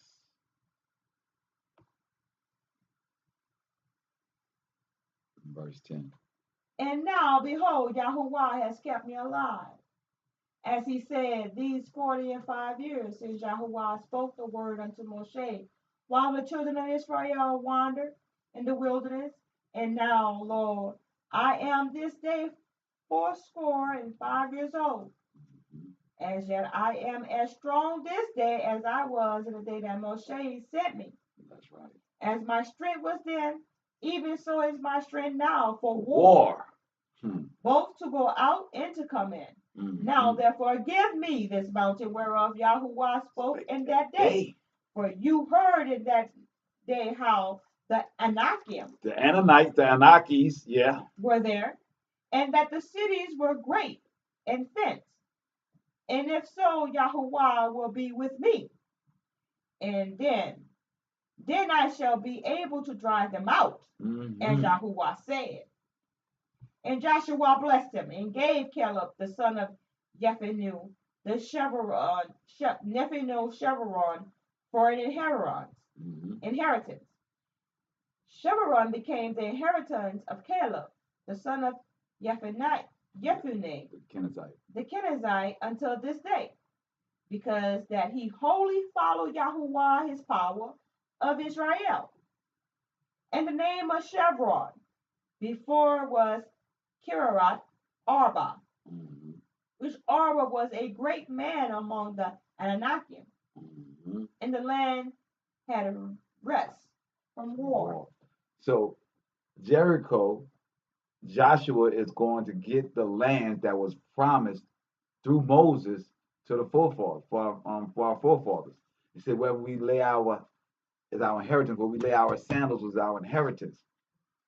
So it is saying here, now therefore give me this mountain, wherefore the Most High spake that day. Now heard us that how the Anakites, the Anakis, right, were there. Now this became the city of David. Now when we look at our archaeology and look at the city of David, they talk about these giant bricks and everything that was there. And they can't figure out how it got all together. Well, this was the giants. These were the Nephilim children that were able to put together these gates that they still couldn't hold back, because even giants, even false gods, they fall to the Most High. All right, we are going to Numbers. Numbers? What? That's right. I feel like they're going on a whole different way. Yeah, we go to Numbers chapter 13. We're going to get a couple of scripts in there.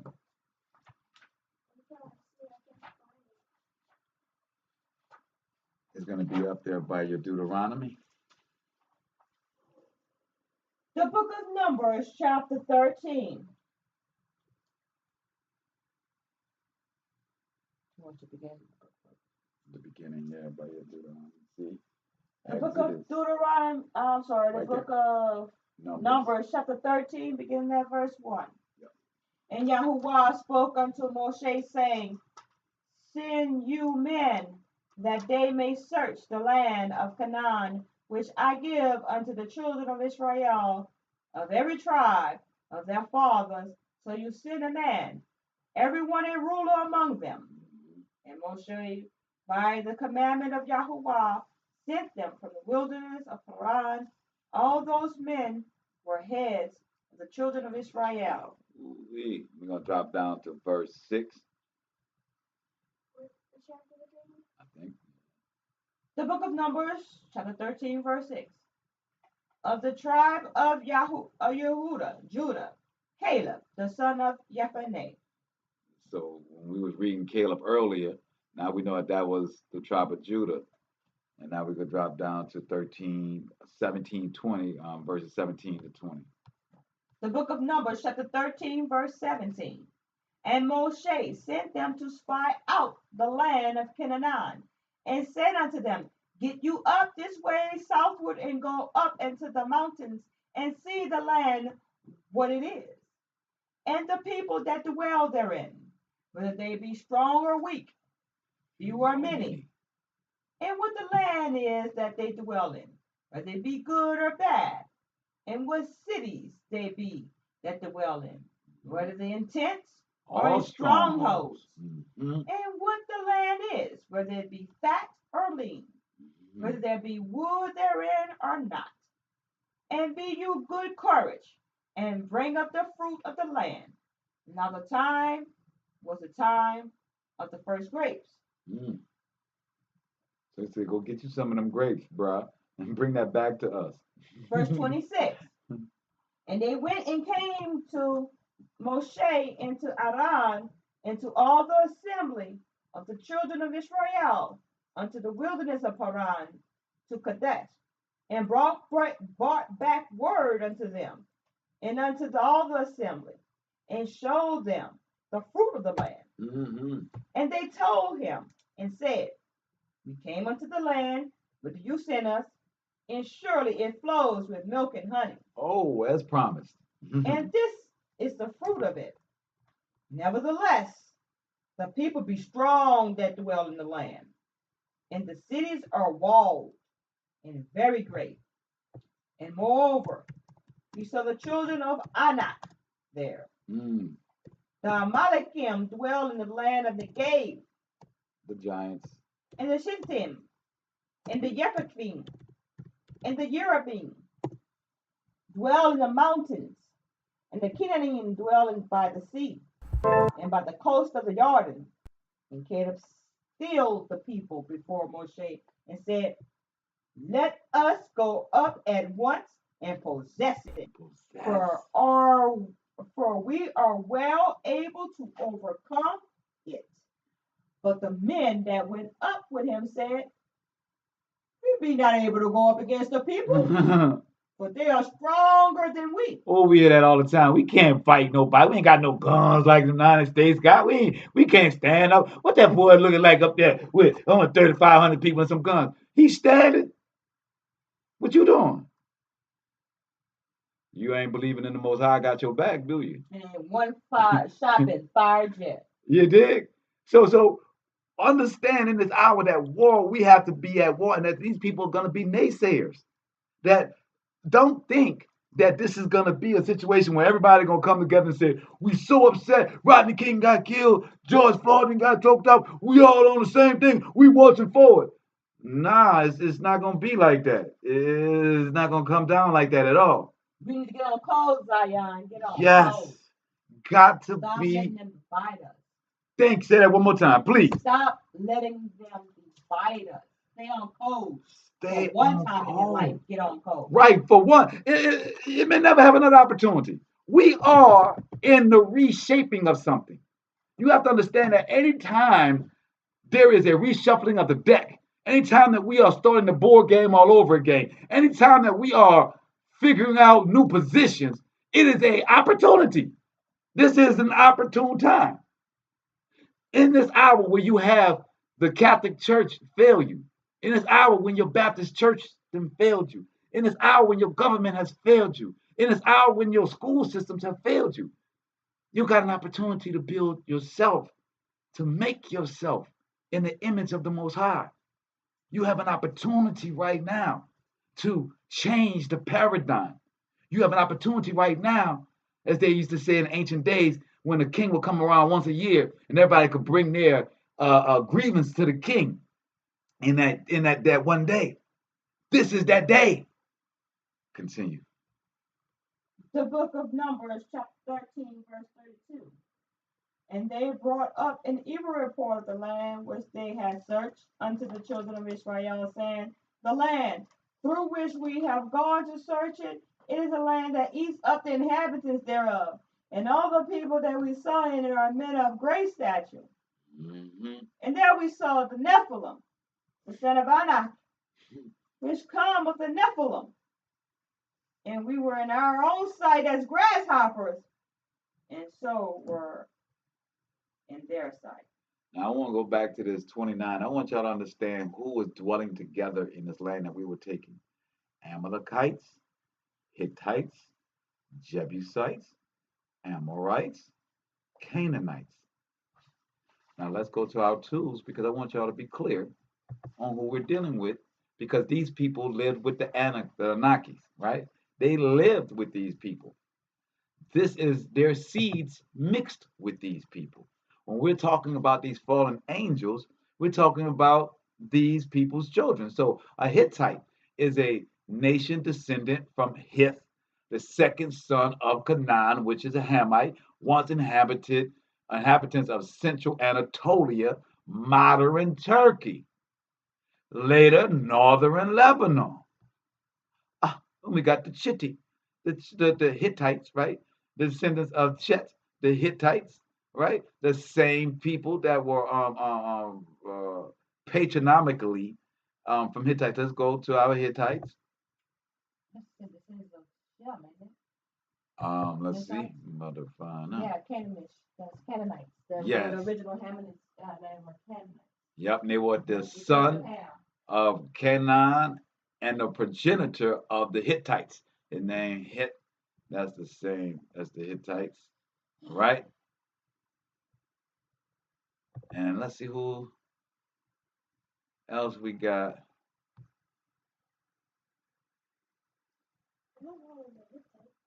The Canaanites were the Africans, right? I want to make sure I got all of them. The Jebusites, where you at, Jebusites? Anyone give me the Jebusites? Let me go back right here. What is the Jebusite? That's what we're about to find out right now. It's a good question, right? What the heck is a Jebusite? Let's find out what a Jebusite is. A Jebusite is a descendant of Jebus. And he was a descendant of the third son of Canaan, who lived in or around the site of Jebus. The early name for it was Jerusalem. Jerusalem, That's our land. So Jebus, or Yebus, was the early name for Jerusalem before it became our, obviously, when we came in and took over the land and renamed it that. So we are seeing who are these people that were living with the giants, that were mating with the giants. And let's look at our Amorites. Yeah. The Amorites, they were a sayer. Those were the soothsayers. They were your fallen angels. Remember, the Amorites came from the fallen angels of the peoples of East Canaan and beyond the Jordan, disposed by the Israelites' incursion. The sayer, right? The sayers, probably from the unused name derived in H559 in the sense of publicity or prominence, thus a mountaineer, an Amorite, one of Canaanitish tribes, an Amorite. And we know that in the mountains, the Amorites were the ones that made it with the fallen angels. And in Canaan, as we are reading this, they dwelt together in Jerusalem, in Canaan, which we took over, right? So as we look in these, and as it comes down here, and there we saw giants, the son of Anak, which is where you get your ancient aliens from. So your ancient alien people, the Anunnaki, was in Canaan with the Egyptians and Hamites and Turkish people, right? So they were living together, mating together, having children that were giants. And you want to be in Egyptian because these were the cousins of the Egyptians, the Canaanites. The Egyptians had full-on half-headed animals and human bodies, and these were dealing with the Nephilim. They were the giants of the land, all following false gods. So when you think about this African, the Ankan, all of these things from this land, understand that these people were influenced heavily by the fallen angels, from Egypt all the way to Jerusalem. And we've been amongst them then, and we're amongst them now. Things haven't changed that much, truly, as far as the peoples that we're dealing with and the fallen angels that we're dealing with. So, no, we cannot be Egyptologists.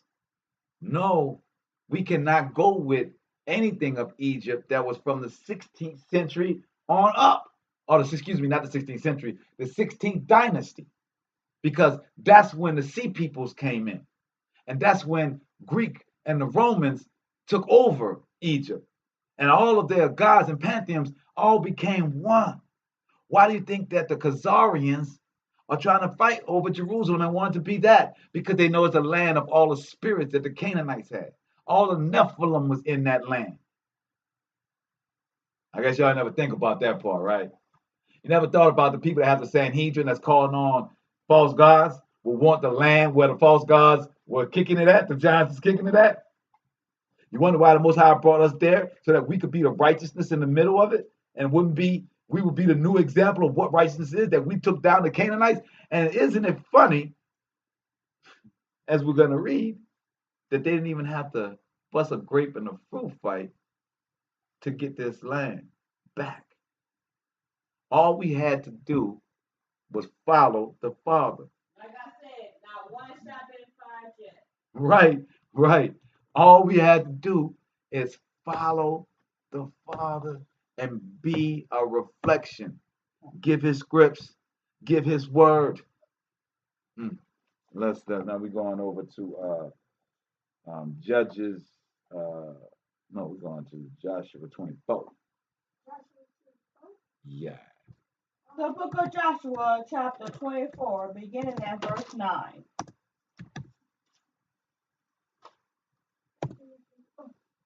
Then Balak, the son of Zippor, king of Moab, arose and warned against Israel and sent and called Balaam, the son of Beor, to curse you. But I would not hearken unto Balaam, therefore he blessed you still. Oh, praise. So I delivered you out of his hand. So who? So I delivered you out of his hand. This is the Most High speaking here? Yeah. Okay, right. And we went over Jordan and came unto Jericho. Mm-hmm. And the men of Jericho fought against you. And the Emaraim and the Tisraim and the Kinaim and the Shittaim and the Gerashim and the Shivaim and the Yusafim. Jebusites. And I delivered them into your hand. And I sent the hornet before you, which drove them out from before you, even the two kings of the Emaraim. Whoa. But not with your sword, nor your bow. Whoa, nor your bow. So he's saying that, Most High said that I brought you up there to go to war, but I drove them out with hornets. You didn't have to pick up a sword, nor did you have to pull back your bow to take over this land that I gave you. That doesn't mean you're not going to be prepared for war. That doesn't mean that you're not supposed to be mentally, spiritually, and physically prepared for this war. But the Father says that your only requirement for winning is to have true faith and belief in the testimony of your salvation. That's the only requirement. You ain't got to testify before no man, prove before no man. Just have faith in the Most High. Oh, praises. Continue, sister. Fear no man. That's all. That's right. That's right, John. The book of Joshua, chapter 24, verse 14. 13. And I have given you a land for which you did not labor, and cities which built not, and you dwelled in them. The vineyards and olives which you planted not do you eat. That's right. Now therefore fear Yahuwah and serve him in sincerity, and in truth. And put away the false gods. Put away the gods which your father served on the other side of the flood. On the other side of the flood, like before the flood? You mean with the Atlantis? You mean Thoth? You mean the Egyptians? Oh my goodness. Can you read that one more time, please? The book of Joshua, book 24, chapter 24, verse 14.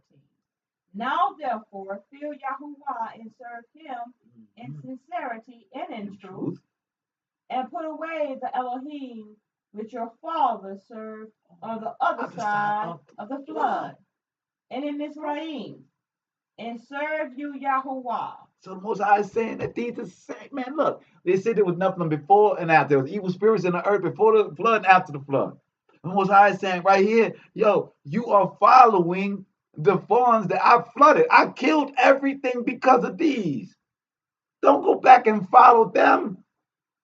Follow me. Have fear of what I shall do.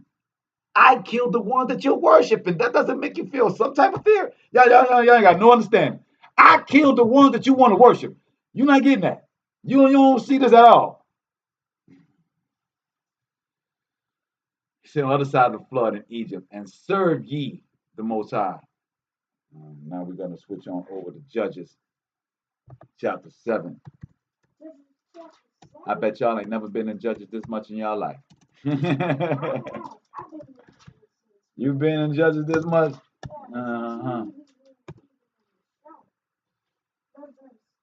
We are going with verse 1. And after this, man, we doing Judges chapter 7, verse 1 through 25. And then we're going to get y'all out of here with Psalms 144. I pray that you guys are understanding what a warrior is in this time, and understanding what your battle is in this time, and understand what your proving is to be a part of his host. If you want to be, because as the title said, what is a warrior, what is war, and what is a servant of the host of the Most High. That's what we are. We are servants of the host of the Most High. We, by being that, follow his laws, statutes, and commandments. We follow the Shabbat. We say no to the evil vows of voting, the evil vows of holidays, the evil vows of this world. All right, sister, when you're ready, when you are. The book of Judges, chapter 7. Then Jeroboam, who is Gideon, and all the people that was with him rose up early and pitched beside Yasharale, so that the host of the Midian were on the north side of them by the hill of Moreh in the valley. And Yahuwah said unto Gideon, the people that are with you are too many for me to give the Midian into their hands, lest Israel bump themselves against me, saying, my own hand has saved me. No, say what? My own hand has saved me. No, continue. Now therefore go to proclaim in the ears of the people, saying, whosoever is fearful and afraid, let him return and depart early from Mount Gilead. And there returned the people 22,000. And there remained 10,000. So Yahuwah said, so understand, hold on 1 second right there. So understand right now that where we are is that the Most High is telling Gideon that you're about to go to war. But I do not want you to use all the soldiers that are there, because I want them to not say that they have the victory themselves. He says, yet I want you to make a smaller army. He said, I want you to go to them and ask them who has fear, and tell them they can go back home.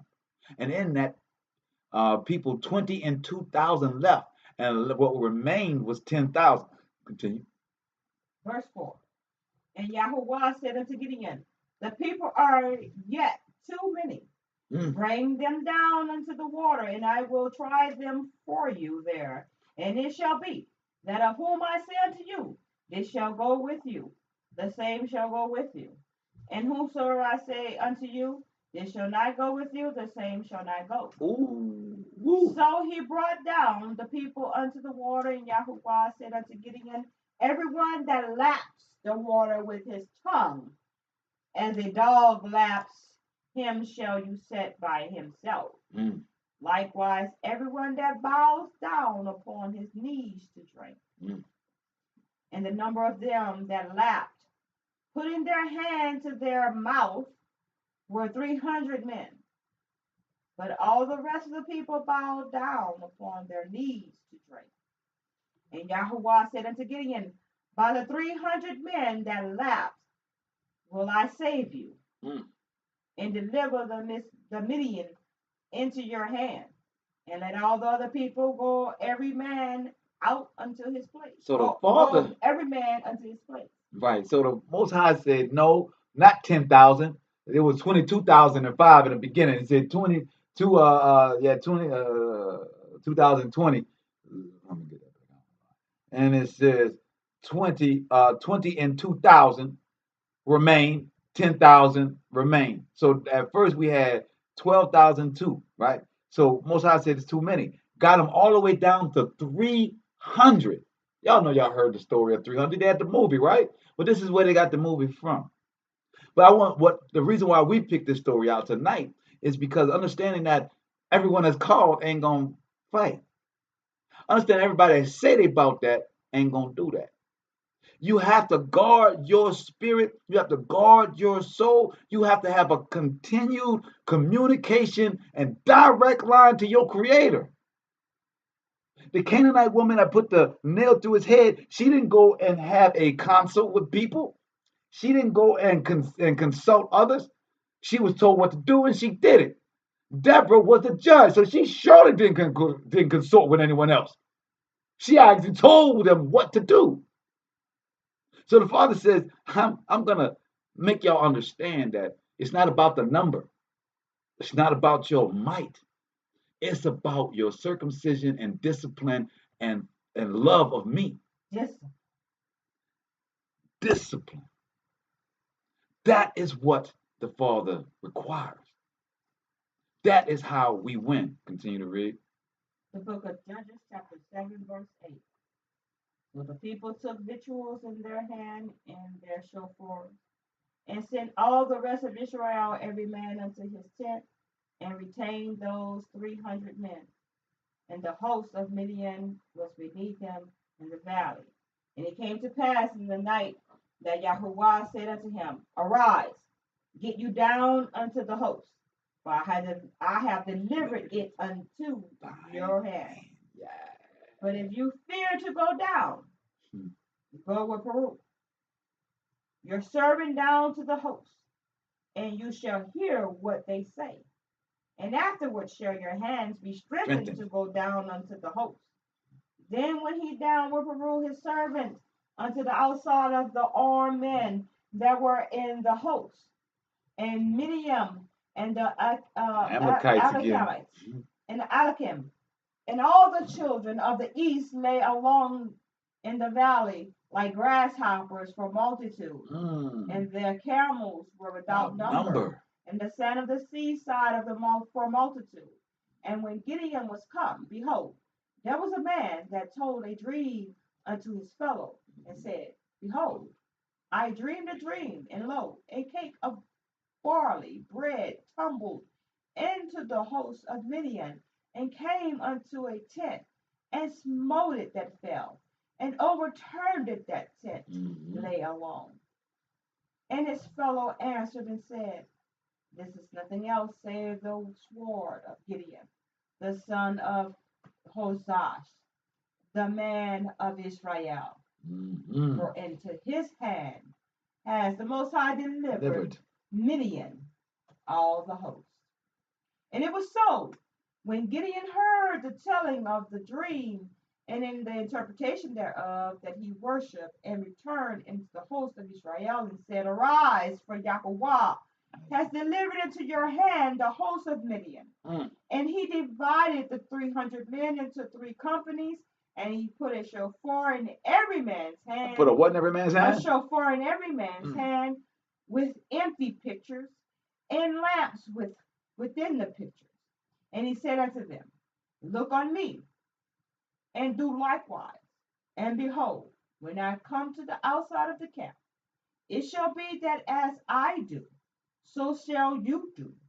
When I blow with the shofar, I and all that are with me, then blow with shofars, also on every side, all the camp, and say, The sword of Yahuwah and of Gideon.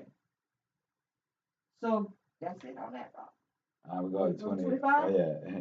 And so Gideon and 100 men that were with him came unto the outside of the camp, and in the beginning of the middle watch, and they had but newly set the watch. And they blew the shofars and broke the pitchers and were in their hands. And the 3 companies blew the shofars and broke the pitchers and held the lamps in their left hand, and the shofars in their right hands to blow withal. And they cried, The sword of Yahuwah and of Gideon. And they stood every man in his place around about the camp.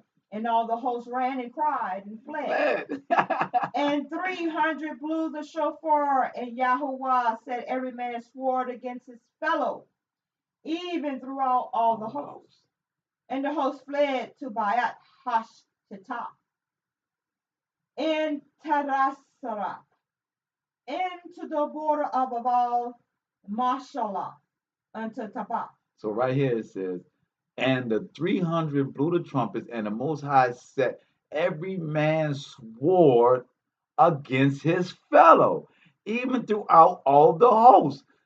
And the host fell. So these people started killing themselves. They got so scared with the trumpets, with the breaking of the smashing of the bottom of the pitchers, that they got so, caught up in the wilderness that they started tripping out and flipping out on each other. The Most High is a genius. Continue. The book of Judges, chapter 7, verse 23. And the men of Israel gathered themselves together out of Naphtali, and out of Asher, and out of Manasseh, and pursued after Midian. And Gideon sent messengers throughout all Mount Ephraim, saying, Come down against the Midian, and take before them the waters unto Bitbarah and Jordan. Then all the men of Ephraim gathered themselves together and took the waters unto Bitbarah and Jordan. And they took 2 princes of the Meraim, Arved and Zebed. And they slew Arved upon the rock of Arved. And Zebed they slew at the winepress of Zebed, and pursued Midian, and brought the heads of Arved and Zebed to Gideon on the other side of Jordan. So it is not about the size, it is about the heart, right? Not the size of the army or the size of the man, but the size of the heart of the fight inside the man, as they say, right? And right, Aaron, I know that's how they get down with the boxers. That's the same thing the Father's saying here. And throughout this, I pray tonight, as we've gone through these scriptures, as we are now going to Psalms 144, that you guys understand that don't have any fear. Understand you're being proved in this hour. Have patience and be humble unto the Father. Discipline with the Father. And he will make you the soldier he needs you to be. He will build the armies that need to be. He will change your enemies' hearts from full of braggadocious leaven to fear and remorse. It is supernatural things that we cannot touch, do, or perform. But we have someone that does it for us. All he asks is for us to love him, the commandments, statutes, and his laws. He says that's how you show him that you love him, by following his statutes, laws, and commandments. I'm ready when you are, sister. The book of Psalms, chapter 144. Blessed be Yahuwah, my strength, which teaches my hands to war, and my fingers to fight. Yes. My goodness and my fortress, my high tower and my deliverer, my shield, and he in whom I trust. Yes. Who subdues my people under me. Yahuwah, what is a man that you take knowledge of him, or the son of a man that you make account of him? Man is like to vanity. His days are as a shadow that passes away. Bow your heavens, O Yahuwah, and come down. Touch the mountains, and they shall smoke. Cast forth lightning and scatter them. Shoot out your arrows and destroy them. Send your hand from above. Rid me and deliver me out of great waters, from the hand of strange children. Whose mouth speaks vanity. Yes. And their right hand is a right hand of falsehood. That's right. I will sing a new song unto you, O Most High. Upon my psaltery and an instrument of 10 strings will I sing praises unto you. It is he that gives salvation unto kings, who delivers David his servant from the hurtful sword. Rid me and deliver me from the hand of strange children, whose mouth speaks vanity, and their right hand is a right hand of falsehood. That our sons may be as plants grown up in their youth, that our daughters may be as cornerstones, polished after the similitude of a palace. Beautiful daughters of Zion. That our garners may be full, affording all manner of store. That our sheep may bring forth thousands and 10,000s in our streets. That our oxen may be strong to labor. That there no breaking in, no going out. That there be no complaining in our streets. Happy is that people that is in such a case. Yes. Yeah. Happy is that people who the Most High is Yahuwah. All praises, all praises. Thank you for your reading tonight, sister. There's a part here when it says,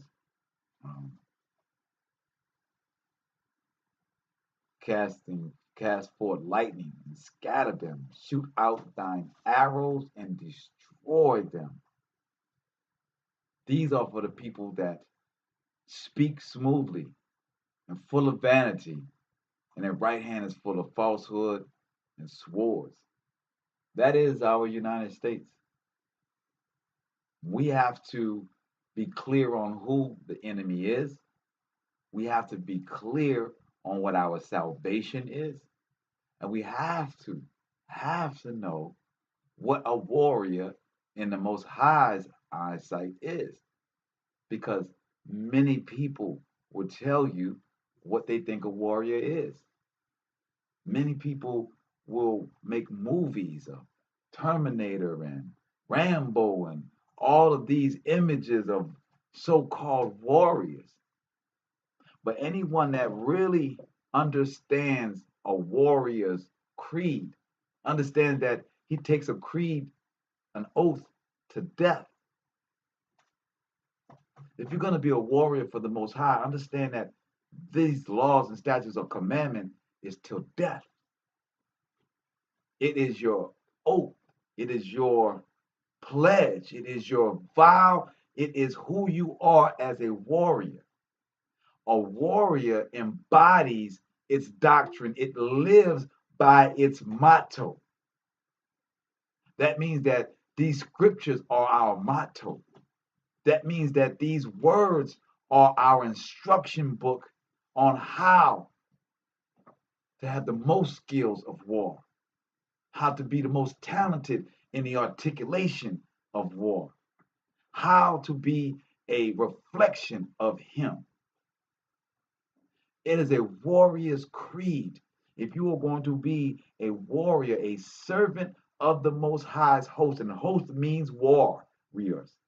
That's His army. Host means army in Scripture. And He is our leader. Just like the Canaanite woman, the Kenite woman understood who our general was and told her to put the nail through the man's head. Understand who your commander-in-chief is. Know that you are at war. Act as it. Know that you have the victory. Act as it. That's the duality of the Hebrew. Knowing that we have to earn the victory, but knowing once we earn it, the victory is already there for us. It's already written. See, the Most High fighting the devil, this supernatural, this principality fight has already been scripted out. And everybody knows who's going to win and lose. The only question is, are you going to be at the winner's party in the winner's circle, or are you going to be with the loser? Because the loser knows he's losing, and he's trying to get as many people for his pity party as possible. I'll let you guys go tonight. Give all praises to the Most High.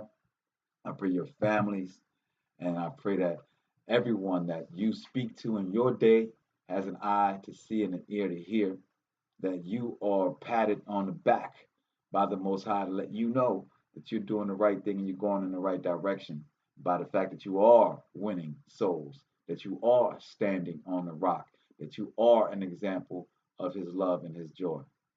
So, I pray for you guys for that in this hour, and that you don't take being humble as being weak. It takes a lot of strength to be humble. It takes a lot of strength to rely on the Most High to bring down your enemies. It takes a lot of strength to stand in front of your enemy and know that the Father has put them in front of you to prove you, or for you to get the victory in his name. Remember, that is what this is all about. That your challenges is just to prove you and for you to have the victory in his name. That's why you got to read. That's why you got to stay steady to show thyself approved and know that you are you're in the land of milk and honey. You know what I'm talking about? Because that's what we're going to end off with tonight.